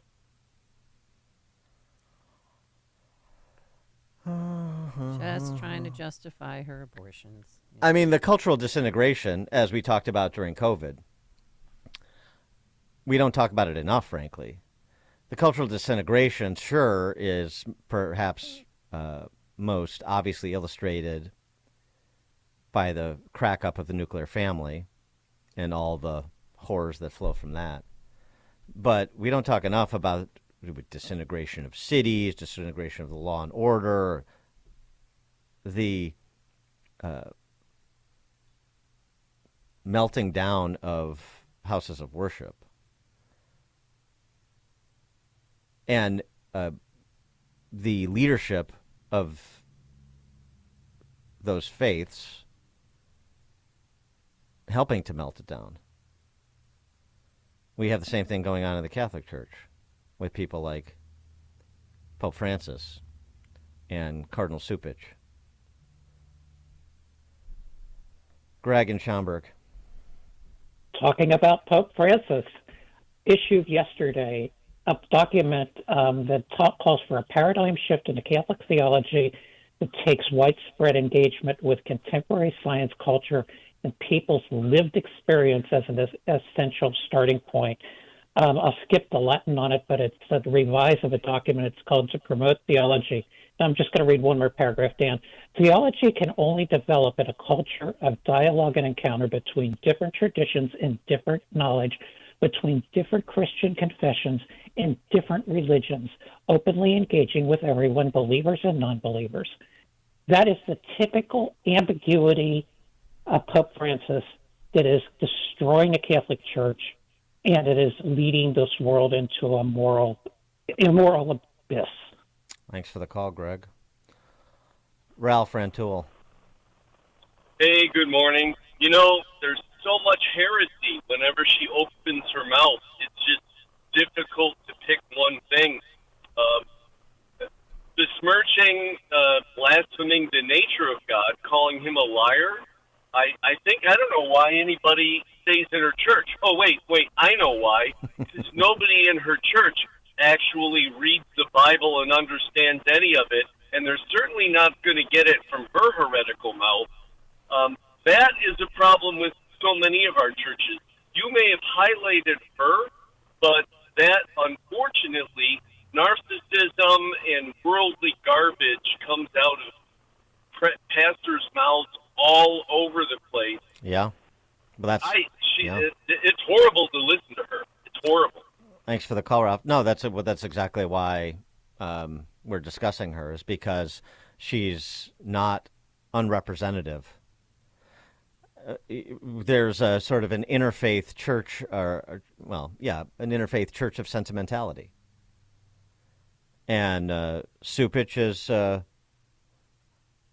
part of that, and it's just like this Peters woman is. Greg, Jefferson Park. Hey, good morning, guys. You know, Dan, you mentioned, where does this all lead? I'll tell you where it's going to lead her, into the pits of hell. If she believes that, that God's a liar or he lied about this, then you know what? God lies about everything, and therefore there is no God. So why is she doing what she's doing, standing at a pulpit preaching? This woman is out of her gourd, and it does not bode well long-term for her or her kids if she continues to teach them the crap that she's preaching. You guys have... Thanks, Greg. Appreciate it. Deborah, Arlington Heights. So the problem, as I see it, is, and the last caller kind of touched on it, is when you usurp God and you become your own God, which is what she's doing from the pulpit. She's her own God, and she's usurping God. That's what you got. And this is like, as you said, this is littered throughout modern progressive churches where there's these people that are false prophets, basically. But that is her issue. She is her own God, and that's who the people in that congregation are going to listen to every week, is her, and they're like looking at her apparently as their God too, because of the nonsense she's spewing. Well, thanks for the call, Deborah. In point of fact, they're probably deciding they're their own gods as well, just like she is, to your point. That's what she's saying. Don't be ashamed of anything you do. God's just like you. I mean, yeah. Oh, hey, God's like me. A scumbag. Ah, good to know. All right. Let's be a little bit more genteel. Fallen, I would say. Yeah, God's fallen too. Yeah, he lies, stuff. Sure. Matt, Southside. Hey, good morning, Dan. Good morning, Amy. I just wanted to point out, Dan, you said something about her having her sing-songy voice.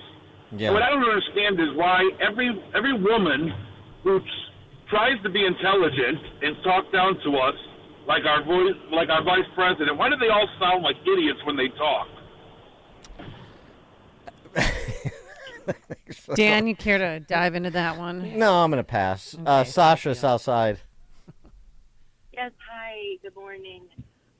This woman is an utter idiot, and she's talking about for people not to judge her, but she judged two innocent children that were a gift from God. Shame on her. Thanks for the call, Sasha. Oh, shame. No. Oh, no. Oh, no, heavens. Will Skokie. Hey, how you doing?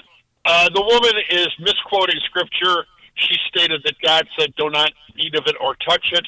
That's what that's what the serpent said, not God. I love these preachers. What did she get in Hebrew class? Did she actually take Hebrew and understand Hebrew? Can she actually read the original? This has been interpreted and read and studied and commented on for centuries, for millennia. Okay. And she knows more than these guys. Right, thanks. Have a good one. Bye-bye. Thanks for the call, Will. Yeah, I mean, it's sort of this. To me, it goes back to this book, The Liars Club. Mary Carr. I think I've mentioned it before. Yeah. She's an academic. I think at Syracuse. I'm going from memory here, which is fading in my old age. But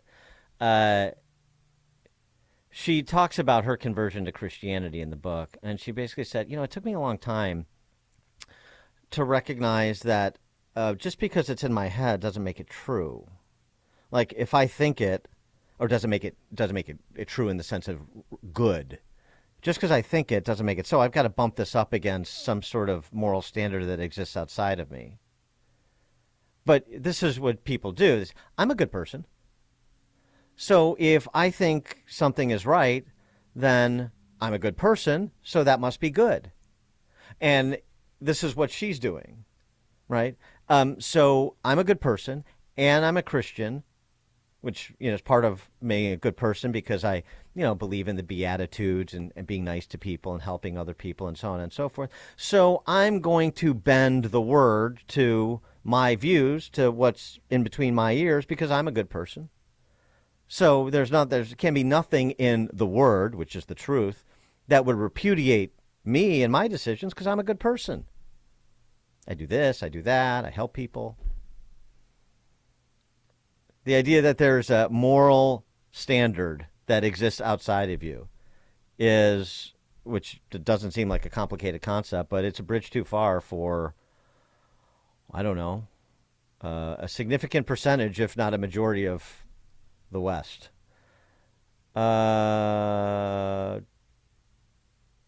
Jordan in Antioch. Good morning. So she's so far off base, it's unreal. But, she's guilty of what Eve and Adam did. They weren't supposed to eat from the tree of knowledge, right? Why? Because then we put ourselves in God's place and we have God's knowledge. So therefore, we're not submitting to God.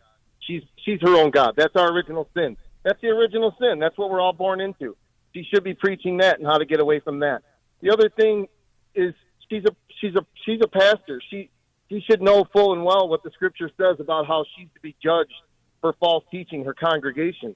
She's going to be judged harsher than we are. But here's the more important thing about her is while she says that she serves the Lord, the same Lord that was in that Garden of Eden, it's not the one that Adam and Eve were talking to and the one that scripture is written by. It was the other one, the Lord of this earth. So I hope her congregation butts that up to what she's teaching because they're following her. And she's. Thanks for the call, Jordan. We got to run. But, send your good comments and send them all to the Presbyterian Church, Presbyterian USA. Hooray. Coming up at 8:08, Julia Steinberg on the hate being directed towards Jews. It's now 8 a.m. WIND Chicago. 400 Americans allowed to leave Gaza. I'm Dave Anthony, Fox News. They got approved today to cross into Egypt, along with other foreign nationals and wounded Palestinians. These people have been waiting inside Gaza, trying to get out for weeks since the war erupted following that massacre in southern Israel. Fox's Trey Yingst near the border. The Israelis are using artillery units to hammer the area along the Israel-Gaza border. You can hear it there. This is active fighting that's taking place. They're likely trying to hit some of the tunnel entrances where fighters have been popping out and ambushing troops. 18 Israeli troops have been killed, while officials in Gaza say there are more than 9,000 dead Palestinians. The House could vote today to approve military aid to Israel, but not to Ukraine like President Biden wants. Republican Congresswoman Elise Stefanik tells Fox they worry about corruption in Ukraine. The White House has not answered questions as to how those dollars are going to be spent. There's another attempt today in court to block former President Trump from the 2024 ballot, this time in Minnesota, in addition to a hearing all week in Colorado. In both cases, they claim Trump's election fraud claims led to January 6th. Critics say that Democrats began calling the 2021 Capitol riot an insurrection to use the insurrection clause of the Constitution to disqualify President Trump. And while some have been charged with sedition, not one J6 defendant, including the former president, has been charged with insurrection. Fox's Jeff Manasso. Donald Trump Jr. will testify his second day in New York. His brother Eric may take the stand, too, at the Trump Organization civil trial. The former president calls it rigged, claiming he's being railroaded by a Democratic attorney general, denying that his company committed fraud. Texas Rangers fans finally celebrating their first World Series title after a Game 5 win in Arizona. We go into hostile territory everywhere we went, and we just stayed calm, did our job, and played the way we've played all year. Pitcher Josh Spore's got the final World Series out in the Rangers 5-0 win on Fox. Texas set a Major League record 11-0 in the playoffs on the road. America's listening to Fox News. 36 degrees at 8:02 on AM 560. The Answer. Good morning. I'm Mike Scott. Mayor Brandon Johnson is in Washington today to ask the White House and Congress for more federal help with the growing migrant crisis here in Chicago. As we've had multiple conversations over the course of my short 5 months in office, and we're going to push the federal government just like we're going to push the state of Illinois to do its part. Look, Chicago is leaning in. We have borne the brunt of the responsibility here. That's not an equitable distribution of how government should cooperate. The mayor giving his opinion yesterday. Johnson will be joined by the mayors of New York, Denver, Houston, and elsewhere. An Evanston man is charged with murder in the deadly beating of another man earlier this year on Chicago's Magnificent Mile. Henry Graham is accused of beating Russell Long back in June along North Michigan Avenue. Long died July 12th of traumatic brain injuries. The death now ruled a homicide. Graham is due in court today. 2 Venezuelan migrants residing in Chicago are charged with stealing more than $3,000 worth of merchandise from a Macy's store in Oak Brook. It is the second time in a little more than a week that Venezuelan migrants staying in Chicago have been charged with stealing from the store in Oak Brook. The Bears have let go of an assistant coach for the second time this season. Head coach Matt Eberflus announcing that running backs coach David Walker was fired. Walker apparently did not uphold organizational standards, but Eberflus would not get more specific. Nikola Vucevic had a 2020 night, but the Bulls lost to Dallas 114-105. The news, a service of Townstone Financial. Can you afford it? Can you pay off your credit cards using your home? Townstone.com has the answers. 312-896-2110. Illinois mortgage licensee 6629, NMLS 136639. 804. Time for the AM 560 Business Beat, a service of Signature Bank. Visit signaturebank.bank for all your commercial banking needs. Now the latest from the Fox Business Network. I'm Elizabeth McDonald, and this is the Fox Business Report. Six Flags and Cedar Fair are merging. It's a stock deal worth about $2 billion. The amusement park companies believe they can work together to compete against SeaWorld, Disney, and Universal. Novo Nordisk, the maker of weight loss drug Wegovy, is reporting a more than 50% jump in its profit. Surging demand has created shortages of Wegovy and has some people turning to its diabetes drug Ozempic because the treatments share the same ingredient. The company is restricting the supply of lower strength doses of Wegovy to safeguard supplies for current patients. Eli Lilly made a profit in the recent quarter, but it's lowering its forecast for the year. And the Federal Reserve decided not to raise interest rates yesterday. That's your Fox Business Report. I'm Ginny Cosola, invested in you. 8:05, a check of traffic and weather on the way next on AM 560. Make sure that you never miss a day of Dan Proft and Amy Jacobson when you subscribe to the Chicago's Morning Answer podcast, presented by Signature Bank. Listen to the entire show each day on demand with limited commercial breaks. You can subscribe today for free at 560theanswer.com and click on podcasts or search for Chicago's Morning Answer on Apple Podcasts, Spotify, Google Podcasts, or wherever you listen to podcasts. Harry, God has chosen you to have a son. The greatest story ever told is now an epic Christmas musical for the whole family. I won the mother found. You are in danger, Mary. Starring Fiona Palomo, Milo Manheim, Lecrae, Joel Smallbone, and Academy Award nominee Antonio Banderas. This child, what is his name? Jesus. Journey to Bethlehem. Rated PG. Parental guidance suggested. In theaters everywhere November 10th. Soundtrack also available. Get tickets now at journeytobethlehem.com. Relief factor, pain relief that's natural, pain relief that works, and pain relief that attacks the source of the pain. That's the experience of tens of thousands of Americans who are taking Relief Factor right now. See their incredible video endorsements at relieffactor.com and then order your 3-week quick starter pack for just $19.95. That's less than $1 a day. Find out if it can work for you like it works for me by ordering your 3-week quick starter pack today. relieffactor.com, relieffactor.com. Be the next success story. When you get aggravated and the news has you down, when the reality of Americanism being subverted by traitors, enemies, both foreign and domestic, get to you, I go to 120 Life because 120 Life has found the key naturally to controlling your blood pressure. They're a Chicago-based company, and they're doing something about Big Pharma having a monopoly on blood pressure. You see, naturally, you can control your blood pressure. 120 Life has made the best natural ingredients available to you in one drink. Pomegranate, tart cherries, cranberries, hibiscus, beetroot, and magnesium. All a natural way to lower your blood pressure. That's what's nice about it. It comes in an 8-ounce bottle. You can mix and match smoothies, out of the bottle, whatever you prefer. Visit 120life.com. That's 120life.com. You can order a 2-week trial pack. Using promo code Liberty, you save 15%, and it comes with a money-back guarantee. Visit 120life.com. That's 120life.com. That's 120life. Don't let everyday aches and pains keep you from living your best life. I don't think I really understood what people meant when they talked about pain until I started feeling it myself. Start feeling better every day with Relief Factor, a daily supplement designed to support your body's fight against aches and pains.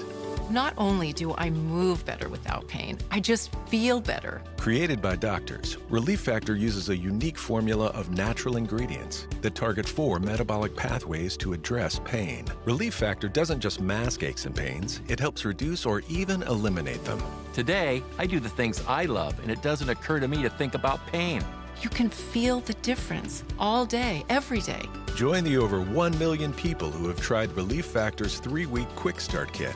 It's only $19.95 and comes with our Feel Better or Your Money Back guarantee. Visit relieffactor.com or call 1-800-4RELIEF. That's 1-800-4RELIEF.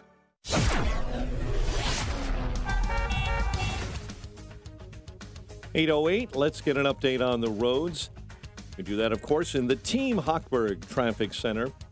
The Kennedy right now is at an hour and nearly an hour 40 from O'Hare into the Burns Circle interchange. The Icahn right now an hour 14 from 390 into the old post office. Dan Ryan 40 minutes. Much of that due to an earlier accident from 95th into the Burns Circle interchange. Now a disabled vehicle blocking a left lane inbound on the Ryan right at the Stevenson Expressway. Stop and go traffic northbound on the Veterans I-355 between Boughton and I-88. Chicago's Morning Answer with Dan and Amy continues next. Here's our meteorologist, Steve Williams. It'll be breezy and partly sunny today, the high at 54. Partly cloudy tonight and a low 43. Clouds and breezy for tomorrow, the high Friday 55. On Saturday, cloudy to partly sunny, the high 57. I'm Steve Williams on AM 560, The Answer. 36 at O'Hare, 28 this morning in Aurora. And your next news update is at 8:30. Chicago's Morning Answer continues next on AM 560, The Answer. Now, from the Signature Bank Studios, this is Chicago's Morning Answer with Dan Proft and Amy Jacobson. This is Chicago's Morning Answer with Dan Proft and Amy Jacobson on AM 560, The Answer.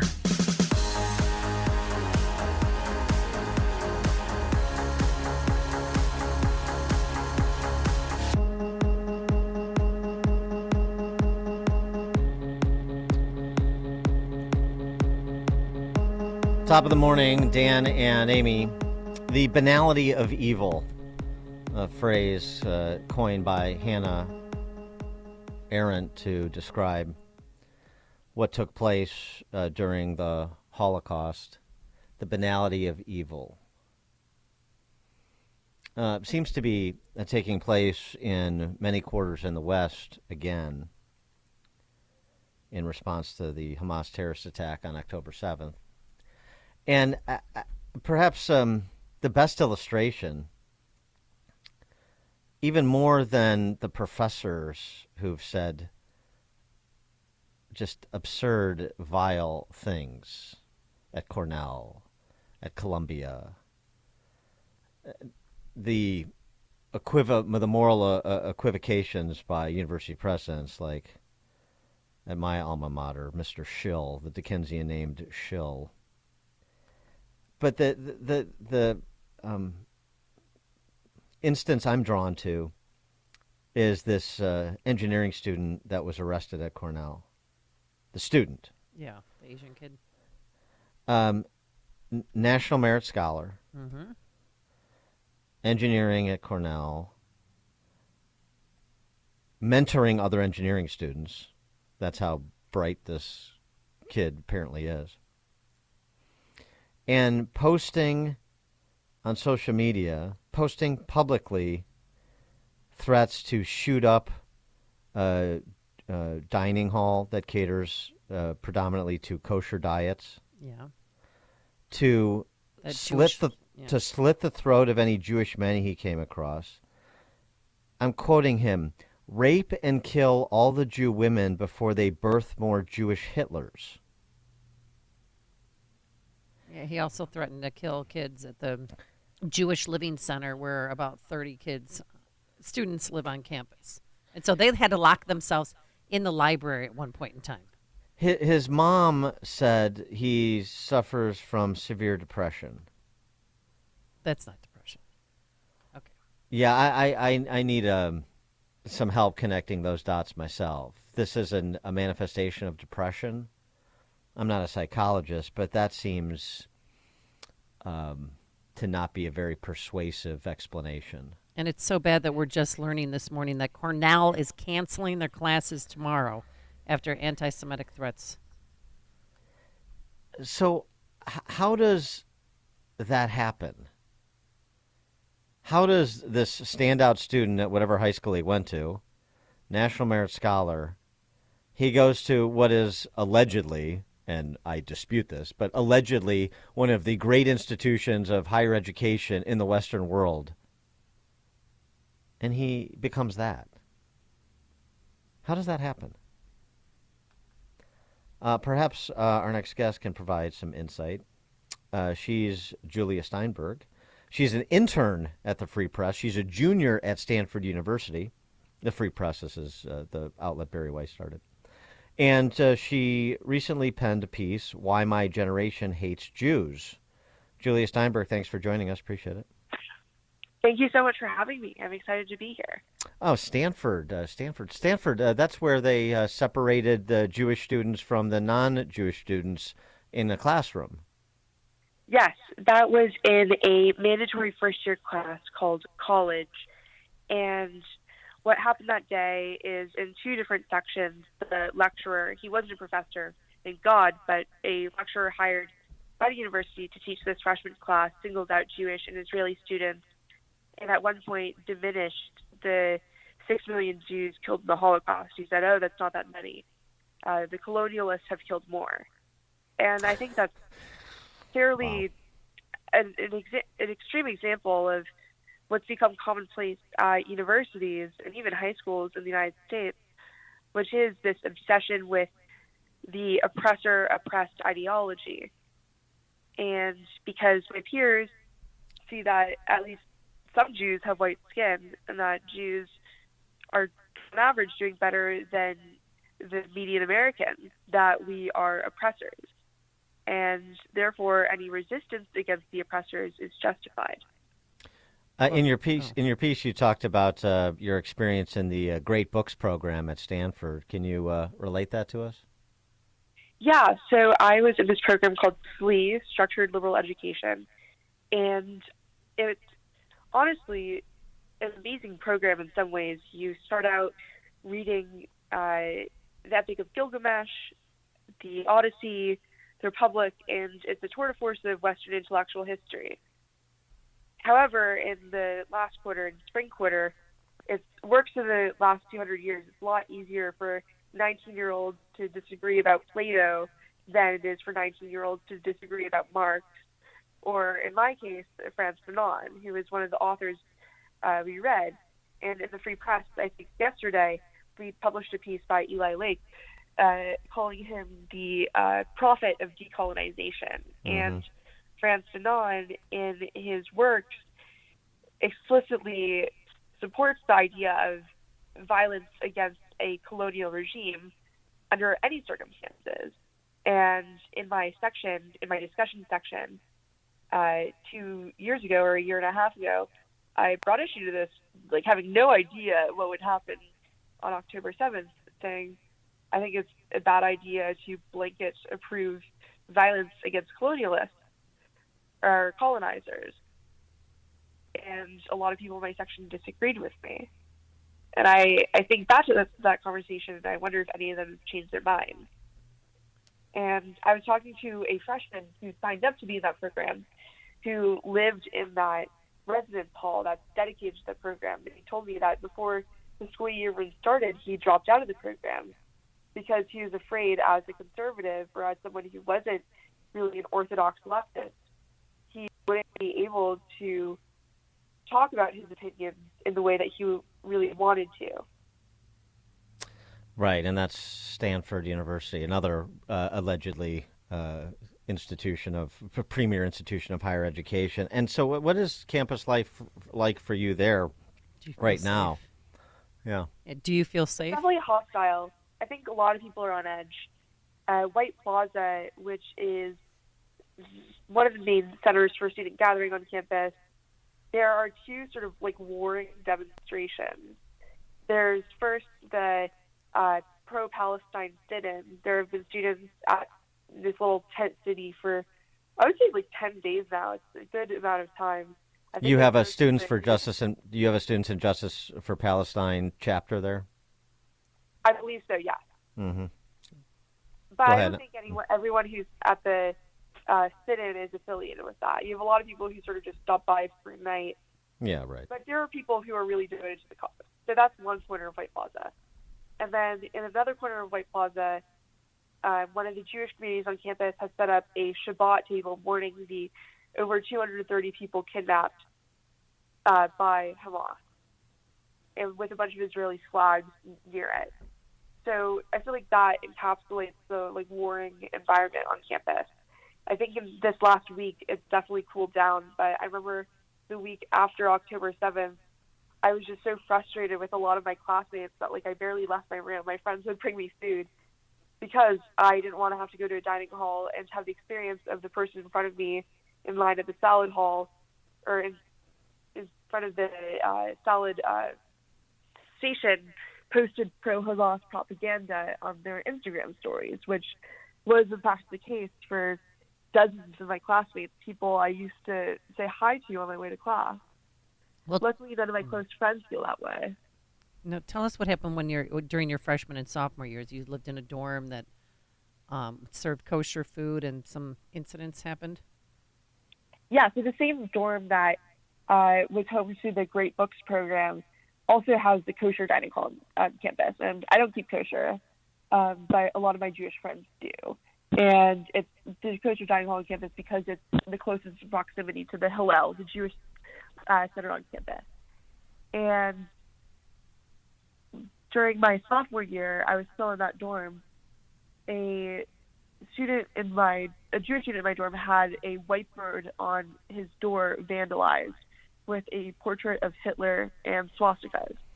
And they never found out who did that attack. And for the rest of the year, I was always on edge as a Jewish student. And later that year, last spring, I was walking to class. It was a beautiful spring day, 75 and sunny, and I heard these two girls discussing a third girl. They said about her, oh, she's Jewish, but she's politically good, implying that Jews were generally politically bad. And I guess I would fall into that category as a Zionist, but also someone who's not a leftist. And hearing that just really frustrated me, that there's this expectation that Jews had to disavow their homeland to be quote-unquote politically good, but there's also this expectation that Jews are an oppressor or Jews are not compatible with this social justice ideology that's so prevalent on college campuses. I mean, do you have any comment on that Cornell student and the things that he posted? And I mean, do those things, does number one, whatever happened to him, or the road that he chose to go down to believe these things and to say these things, any insight on that? Do you see any sort of essentially radicalization instances? Number one, and then number two, I mean, do you see comments like the comments he made, or comments adjacent to the kind of comments he made at Stanford? What the student did, Patrick Dye, was absolutely disgusting, and I'm glad that he's apprehended. And I have Jewish friends at Cornell, and I can't imagine how afraid they felt for these past few days. I thankfully haven't seen anything really remotely like that at Stanford. And I think that, as we saw after over 30 student groups at Harvard signed a statement sort of blaming Israel on the massacres that happened and implicitly condoning Hamas, and once the letter was publicized, many of these student groups disavowed themselves from this. I think it's a PR game for a lot of Stanford students. Even if they harbor these thoughts, they're smart enough to know that their future employers are not going to hire them. How did the school? How has the school responded? The administration, professors, how are they responding? How did they respond to the professor who separated Jewish students from non-Jewish students and said, as you said, that 6 million Jews killed in the Holocaust wasn't that big a deal? Yeah, so with that lecturer, he has been suspended. He's not teaching for the rest of the quarter. I doubt he's going to be able to teach again, at least at Stanford, which is very good. But I would say overall the university's response has been fairly lackluster. They've said publicly that they reaching out to Jewish communities, Jewish students that have been impacted by it, Israeli students, especially those who have been subject to harassment campaigns on social media, and that's not happened. And there is currently an open letter that's going around signed by a lot of prominent alumni, but also students as well. I signed this letter that talks about how the university hasn't properly addressed anti-Semitism.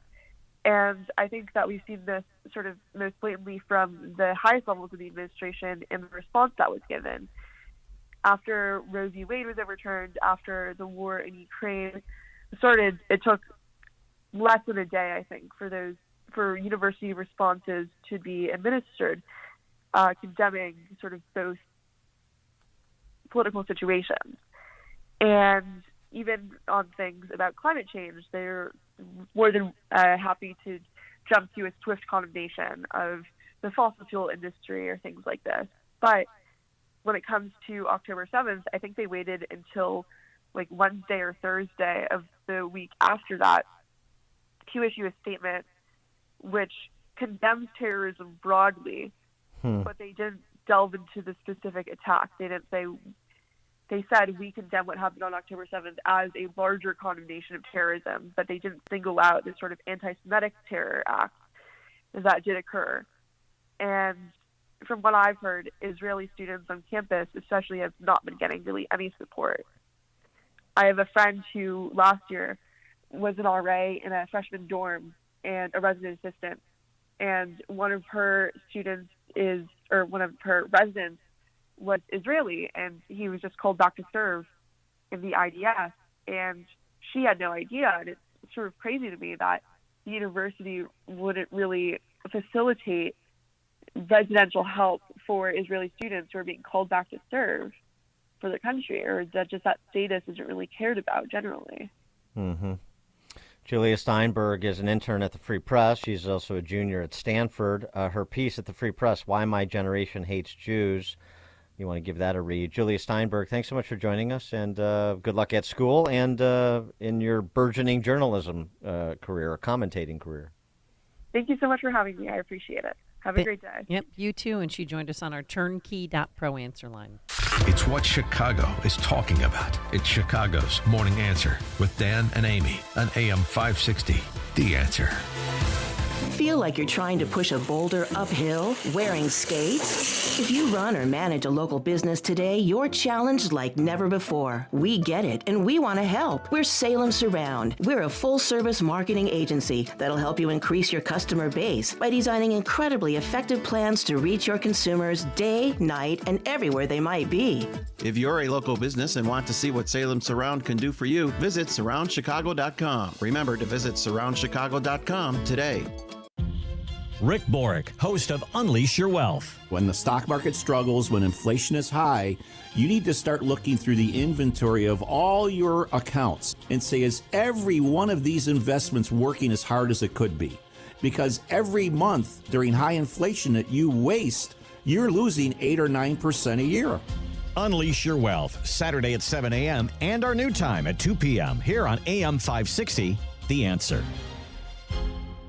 Right now is a really good time to get your student loans under control. There are so many people that we talk to every day who tell us that they just feel so much anxiety and overwhelmed by their student loans. But once they pick up that phone and call us and we're able to give them a plan and a strategy that may lower their payment by hundreds of dollars, sometimes thousands of dollars, and may actually get their loans forgiven. The point is just to give people some clarity and control over their situation so that they know that whatever the payment is, whatever the plan is, there actually is a plan, and that plan is going to save them the most amount of money. I'm Ray Kaplan, and I can help you get debt-free, stress-free. Give us a call at 312-294-8989 or visit us at financialrelief.com.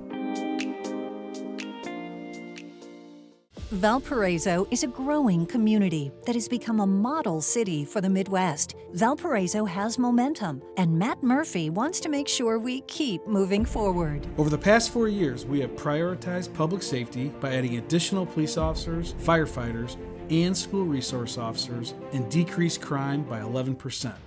Now, Matt Murphy is running for Valparaiso City Council to keep our city on the right track. We've invested in our infrastructure by paving more than 30 miles of roads. We engaged the next generation by creating the Mayor's Youth Council. We've increased our rainy day fund, improved government transparency by live streaming our meetings, and kept property taxes low. As a conservative leader, Matt Murphy will work to keep Valpo a strong and thriving community. We've done a lot, but the work isn't done. Valpo's on the right track, and we need your help to keep conservatives on the city council. I'm Matt Murphy, and I'm asking for your vote on or before November 7th. Paid for by the committee to elect Matt Murphy. If you have unfiled taxes or are in debt to the IRS, this is important news. The IRS just rolled out a new program to help struggling taxpayers more easily resolve their tax problems. It's called the Taxpayer Relief Initiative, and it opens up powerful new options for people looking to get back on the right track with the IRS. And no one knows this program like the professionals at Optima Tax Relief, America's most trusted tax resolution company. They've resolved over $1 billion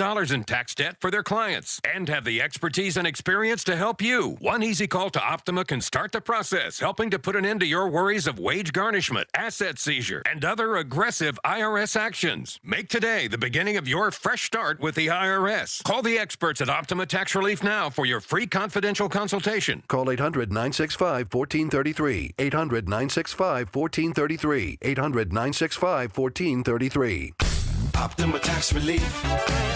Some restrictions apply. For complete details, please visit OptimaTaxRelief.com. Identity theft shows no signs of slowing down. In fact, more than $29 billion were stolen last year alone. That's a criminal success story and a wake-up call for everyone else. It can be dangerously easy to steal your identity. LifeLock makes it easy to help protect yourself if you become a victim. A dedicated U.S.-based restoration specialist will work to fix it. Join now and save up to 25% your first year with my name, Clay, as your promo code at LifeLock.com, promo code Clay. Pure Talk, America's wireless company, is on a mission to alleviate $10 million in military debt by Veterans Day, but they're going to need your help. Now, Pure Talk will donate a percentage of every new order to this great cause. When you make the switch, they make it simple, fast, and easy to their super fast 5G network. Talk, text, plenty of data now, only at $20 a month.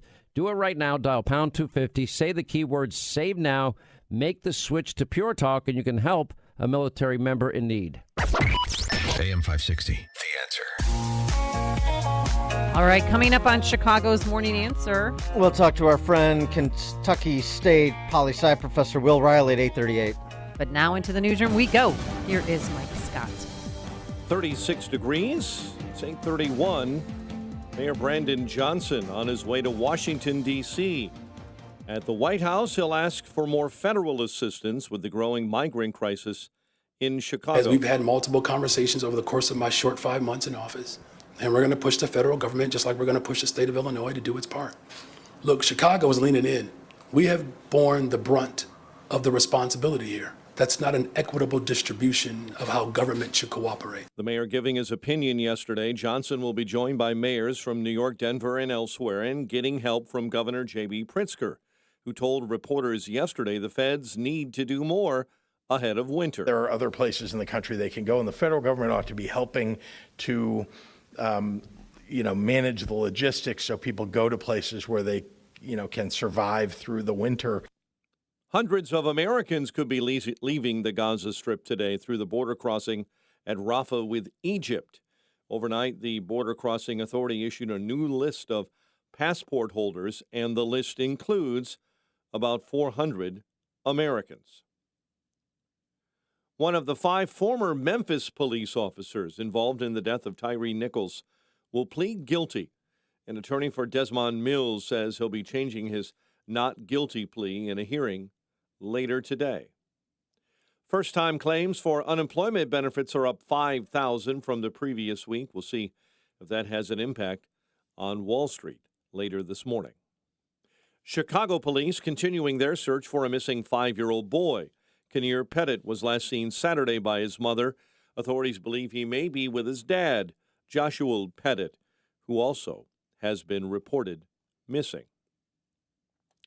The Bears have let go of an assistant coach for the second time this season. Head coach Matt Eberflus announcing that running backs coach David Walker was fired for not upholding organizational standards, but Eberflus would not get more specific. Bulls collapse in the final minutes of their 114-105 loss to Dallas. Nikola Vucevic had a 2020 night. The 2-3 Bulls host the Nets next. Rangers are World Series champs with a win over Arizona, their first in franchise history. College hoops, Northwestern on the hardwood last night. They took down Division II McKendree, 85-63. 8:34 and a check of traffic and weather on the way next on AM 560. If you listen to the mainstream media and the Democrats, you'd think it was a sin to be black and conservative. Well, John Anthony blows up that perception every week on Black and Right. Join John this Saturday afternoon at 4 when he pushes back against the left and its regressive, progressive agenda that tries to dictate how people should think or feel about politics. Listen to Black and Right this Saturday afternoon at 4 right here on AM 560. The Answer.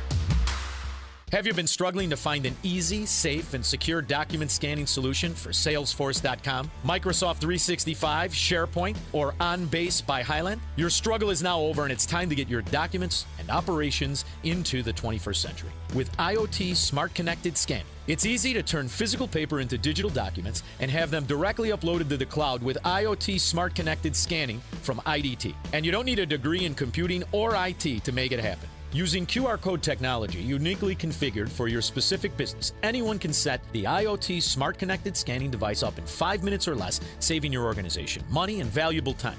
Remote employees can even capture documents and send them safely and seamlessly. Organize documents efficiently and securely with IoT Smart Connected Scanning from IDT. To see a demo or to order now, go to ready4idt.com. That's ready4idt.com. Use promo code SMART and receive 10% off your order. IDT, putting paper in its place. Right now is a really good time to get your student loans under control. There are so many people that we talk to every day who tell us that they just feel so much anxiety and overwhelmed by their student loans. But once they pick up that phone and call us, and we're able to give them a plan and a strategy that may lower their payment by hundreds of dollars, sometimes thousands of dollars, and may actually get their loans forgiven. The point is just to give people some clarity and control over their situation so that they know that whatever the payment is, whatever the plan is, there actually is a plan, and that plan is going to save them the most amount of money. I'm Ray Kaplan, and I can help you get debt-free, stress-free. Give us a call at 312-294-8989 or visit us at financialrelief.com.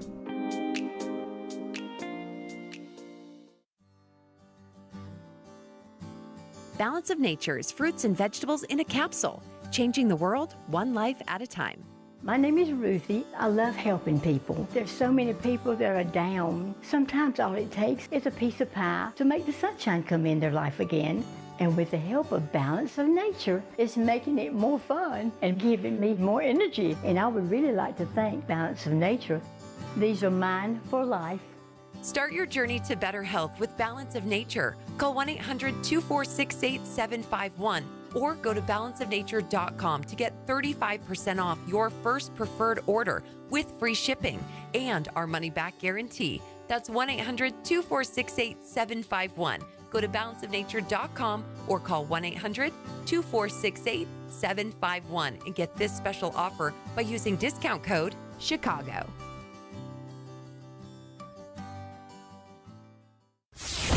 This hourly segment is brought to you by Papa Nicholas Coffee. Papa Nicholas Coffee, a family tradition since 1897. Online at papanicholas.com. 8:37.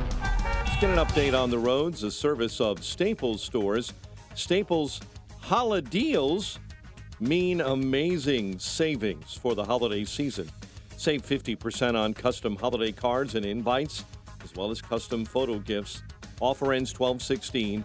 Visit staples.com/print for more details and have yourself a merry little holideal. Inbound Kennedy right now is running at an hour and 40 minutes from O'Hare into the Burns Circle interchange. The Kennedy outbound back out to the big airport in 40. The Ike is right now at an hour from Manheim into the old post office. Big delays between 25th and Ashland. The Stevenson brake lights, 1st Avenue to Cicero, 57 into DuSable Lakeshore Drive. Lakeshore Drive, tough in the roadwork zone northbound between Hayes and 57th as usual. Jane Addams accident, left lane blocked eastbound I-90 between Elmhurst Road and Lee. Chicago's Morning Answer with Dan and Amy continues next. Partly sunny in your forecast. It will be warmer this afternoon and a high of 54. 36 right now at O'Hare. Next news at 9. Chicago's Morning Answer continues next on AM 560, The Answer. Now, from the Signature Bank Studios. Only the biggest stories, only the biggest guests, and only the biggest opinions. This is AM 560, The Answer.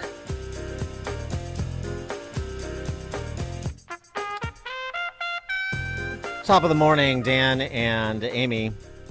This Jewish gentleman named Yaakov Langer taking a page out of Penn and Teller's book. Remember Penn and Teller's show on Showtime? Which campuses get attacked and... sorry, Mike Gallagher, Gallagher, trying right? to take over our show. Penn and Teller's show on Showtime, Bull Blank, where one of the features they would circulate petitions to highlight, frankly, how stupid people are. Yes. Ignorant, I guess is a better word. Like they circulated a petition to end women's suffrage, and the number of women who signed it, because they didn't know what suffrage meant, they thought it sounds like suffering. And the great exchange was one woman could you sign this petition to end women's suffrage? And it's like, and then the guy starts to explain. So women's suffrage. She's like, yeah. I know what it is. Give me the pen. Okay. This Jewish gentleman, I mentioned Yaakov Langer, taking a page out of that book, circulating a petition to get people to sign on the dotted line to support Hamas in its effort to free Palestine. Take a listen. Doing a quick petition to help Hamas free Palestine. You're all in? All right. Oh yeah, you're in? Easily. I just have to read terms and conditions just so you know what you're signing. Okay. By supporting Hamas freeing Palestine, you agree to the following. You agree that every Jew, Christian, and non-Muslim in the world must be slaughtered. I don't know about that one. You endorse making homosexuality punishable by jail or death. Oh no, I don't. You don't agree with that? You believe Iran should use Palestinians as puppets to spread radical jihad and destroy the West? No? No. I'm glad I read the terms and agreements. You support strict Sharia law, which bans women from showing their knees, hair, playing sports in public, not being able to travel without a man's permission. I'm sorry. Not interested? Oh, okay. You want a terrorist group that beheads babies and rapes girls to replace only democracy in the Middle East? Not sure that's something to support. So if I sign, I agree with this. Yes. Maybe no. No? Okay. Oh, no. Thank you. No. I don't support any of these two things that you just read to me, so then I won't be able to sign this then. That's fair. Yeah, thanks for not signing. Yeah, all right. Yeah, you got to read the terms and conditions. Right. Which are statements that are part of Hamas's coda. That's what he was reading. Right, with and the all exception these of the last one. LGBTQ plus pro-Palestinian, they're out there with the regular group. Do they know? Do they have any clue what they do to people who are gay or lesbian or transitioning? The question becomes in part, yes, we can easily establish how little people know in these moments, but that doesn't make them not dangerous. For more on this, please be joined by Will Riley, who is Associate Professor Poli-Sci at Kentucky State University, author of Hate Crime Hoax, How the Left is Selling a Fake Race War. Will, thanks for joining us. Appreciate it. Always good to be on the line with you guys. Yeah, good to have you. So, was Black Lives Matter popular? I mean, you're Kentucky State is historically black college. Was Black Lives Matter popular on campus? I think in the kind of the genuine peaceful protest sense, yeah. I mean, people had BLM T-shirts and that kind of thing. Kentucky State is, an HBCU and a land-grant university in the South, and our largest majors are actually things like criminal justice and nursing. So, I mean, there was never, a huge radical movement. No buildings got burned down or anything. But, I mean, yeah, I suppose. And again, you get into that question of what does something mean as versus what do people think it does. Everyone opposes actual police brutality, but I don't think too many people went to the actual BLM website and saw things like take the black man out of the house. Yeah, right. This is sort of the point is like what they actually know or what they would say in response to the statements that have been made from BLM chapters around the country. I didn't know they had any money left. The resistance must not be condemned, but understood as a desperate act of self-defense. That was in L.A. That was BLM in L.A. After the October 7th terrorist attack. As a radical black organization, we see clear parallels between black and Palestinian people. Of course, BLM in Chicago tweeted that image of the Hamas paraglider with the Palestinian flag with the caption, "I stand with Palestine." This is recounted in Jason Riley's piece in the Wall Street Journal, in which he says that no one should be surprised that BLM is standing with Hamas. And so I'm not surprised either, but do you think that leads any reconsideration of support for BLM in this context? I would say that BLM is no longer cool among students, and I think among most adult taxpayers, I mean, by now everyone knows what went on and assumes that a lot of the organization, if you think about Sean King or Patrisse Cullors or Colin Kaepernick, was just financial fraud, frankly. The thing with BLM is that there always was an element of this kind of thing. Like, most people who are laymen, who don't consult in politics, so on, when they think about Black Lives Matter, would think of it as an organization against police brutality or maybe street crime, although they very rarely uttered the words black on black.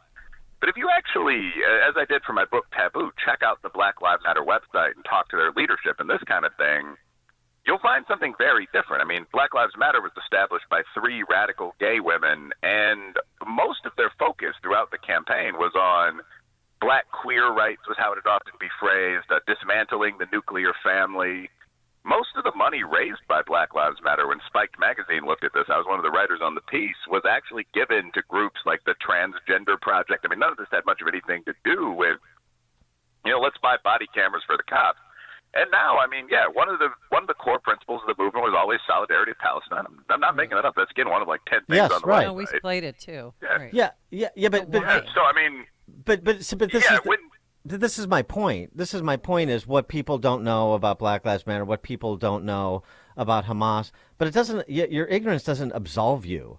We focus so much on the groups, the actors in the group, like this, ghastly Hamad mouthpiece who has just said recently, basically October 7th again and again and again until Israel is no more. I mean, just in case there was any recriminations, there's none. They're not even attempting recriminations, but it's still they still get propaganda on their behalf from university professors and university students and the D.C. Press Corps and the other cultural mavens, so many of the other cultural mavens in this country. And I just feel, we were talking a little bit earlier in the show about Hannah Arendt's description of the banality of evil. I think, as much as we focus on people with names and titles, there needs to be a little bit more direct confrontation with the hoi polloi, because as I said, your ignorance doesn't absolve you, and it's dangerous, actually. Yeah, I mean, well, this is the idea in political science of the useful idiot, right? Like the majority of movements are made up of maybe 5 or 6% passionate resistance fighters. That's actually an old rule for guerrilla warfare, how many people you need to take over a population.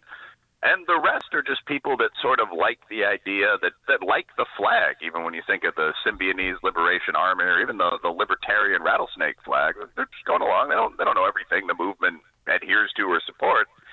And I guess I would agree, yeah, we should punish those people more. Like if the movement you're backing actually wants to dismantle black families or wants to kill and rape Jewish women, if you just say things like resistance is great, when someone points out what you've been supporting, yeah, you need to be very aware of that, very apologetic about that, so on down the line. I think another deeper point here, though, is that when actual leftist radicals say what they think, just as with neo-Nazis and all that, we should believe them. Mm-hmm. I mean, like a term that's consistently come up through all of this Free Palestine stuff is decolonization, land reclamation. What people mean when they say decolonize is take back X amount of land from all the people that weren't there originally. And in the United States, I mean, this would be everyone who's not Native American Indian, whites, middle-class black community. I don't see any reason Caucasian, Hispanics would be spared. So a lot of these things that we've gotten used to hearing Asians kind of conventionally are crazy radical ideas. And people need to start recognizing that. Like this is stuff that's as extreme as anything on the furthest reaches of the right. But we've spent the past couple of decades just mainstreaming it on college campuses. Complete clowns like Ibram Kendi will say, well, we need a department of anti-racism that can work any business at will. And people will just nod along and sort of think of this almost in mascot terms. Like, he doesn't mean that. When you see people waving Hamas flags, it might be a good time to recognize, no, they meant all that stuff. They really don't like Jews by this point on the campus. Right. When you have people saying, right, they are explicitly saying kill, and the response is they don't mean that. You wrote a piece on Thomas Sowell, who was the person you most want to meet. I agree with you. I'm in the same camp. But I just go back. I keep going back to this Thomas Sowell interview with Peter Robinson on the occasion of promoting his latest book, Social Justice Fallacies, where he was asked straight away if the social justice warriors, sort of writ large, got everything they wanted, what would be happening in America. And Thomas Sowell said succinctly, we'd be killing each other. And I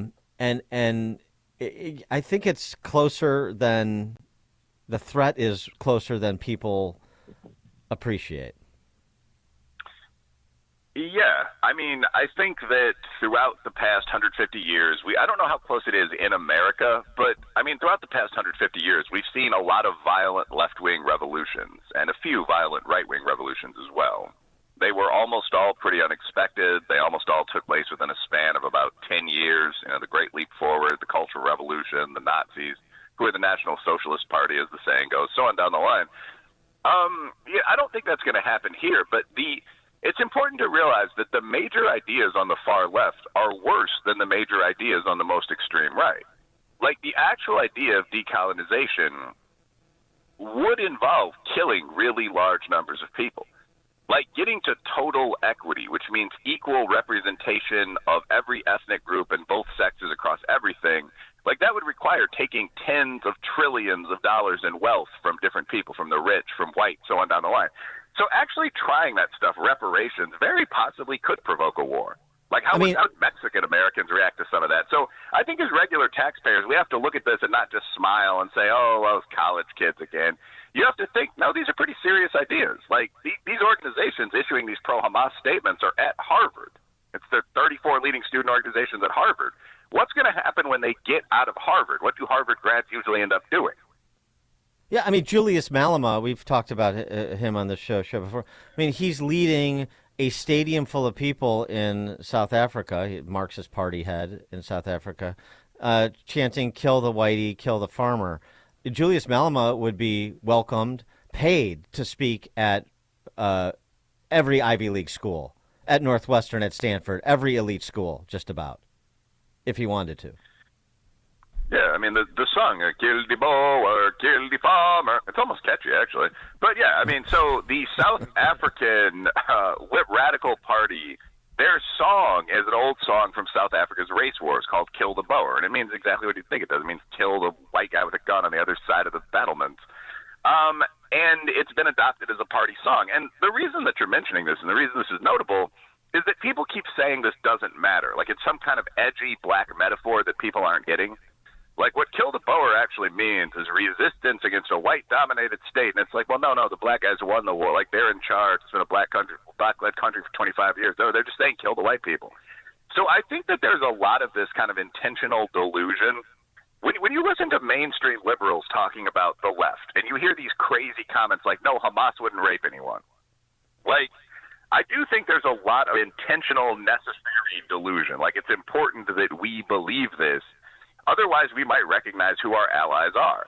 And we've seen this stateside, not just to mock the South Africans. I mean, the Sydney University rally in support of Palestine, the chant was gas the Jews. Right. So, I mean, like, you could hear it with, like, an upper-class Aussie accent 50 times. And this was not a majority Arab rally in Australia. This was white, some black. I mean, they were just chanting gas the Jews. It was unbelievable to watch. But when 50,000 people say gas the Jews or kill the whites or hang the blacks or whatever, it's a good idea to assume, oh, they mean what they're saying. And to pay some attention to that as opposed to focusing on grandmothers who walked around outside the Capitol on January 6th or, you know, any of the other things, the eco-terrorists, the stuff that we're being told are the threats to our society, I suspect are less dangerous than the gas the Jews crowd of 50,000. Yeah, I'd stipulate to that. Will Riley, Associate Professor of Poli-Sci at Kentucky State University, author of Hate Crime Hoax, How the Left is Selling a Fake Race War, as well as Taboo, he just mentioned. Will, thanks as always. Appreciate it. Glad to be on. Thank you, and he joined us on our turnkey.pro answer line. Connect with Dan and Amy using the AM560 mobile app. Download it today at 560theanswer.com/mobile. In the heart of Bedford Falls, one man faced incredible challenges in his business journey. George Bailey, a humble banker, knew that success often comes hand in hand with adversity. But George wasn't alone in his struggle. He discovered the power of resilience, innovation, friends, and community. Like George, your business may face obstacles, financial setbacks, fierce competition, IT nightmares, or unforeseen crises. But remember, it's not about the challenges you face. It's about how you overcome them. At Turnkey, we understand the George Bailey spirit. We're here to provide you with the solutions, guidance, and support you need to conquer your business and IT challenges. Whether you're a small-town bank, distributor, manufacturer, or a cutting-edge startup, we believe that every business has the potential to thrive. Together, we'll build a bridge to your success, just like George Bailey did in Bedford Falls. Join us at Turnkey. Let's write your own It's a Wonderful Business Life. Because like George, your dreams are worth it. Start a conversation today by visiting turnkey.pro. That's turnkey.pro. Balance of Nature's fruits and vegetables in a capsule, changing the world one life at a time. My name is Ruthie. I love helping people. There's so many people that are down. Sometimes all it takes is a piece of pie to make the sunshine come in their life again.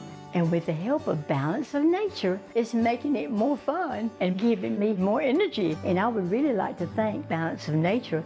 These are mine for life.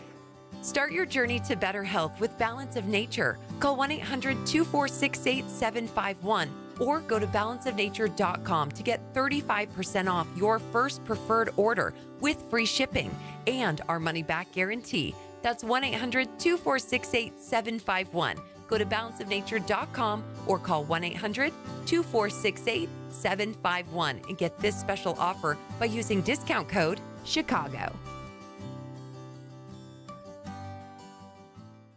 You've heard me talk about my love of coffee over and over again. I'm here to tell you I have discovered one of the best brews I've ever tasted and a company that I cannot wait to support. I'm here to tell you about Bone Frog Coffee. The Bone Frog is a sacred symbol in the SEAL teams. It honors those that gave the ultimate sacrifice, their lives. Bone Frog was founded by Tim Crook Shank, a former Navy SEAL and 25-year Navy veteran. Bone Frog honors the fallen, those who gave everything for our freedoms and our American way of life, by giving 10% of all the proceeds to benefit many of the U.S. Navy SEAL foundations. Here's what I need you to do. Go to bonefrogcoffee.com/liberty. Get 10% off your first order. You will also get 15% off Bone Frog Coffee subscriptions. Just enter Liberty at checkout. Go to bonefrogcoffee.com/liberty. That's bonefrogcoffee.com/liberty. Taste one of the best brews you ever tasted. 10% of the proceeds go to benefit the Navy SEALs. You'll feel good. It's an American company. Go to bonefrogcoffee.com/liberty. Hi, Dr. Ron Paul here.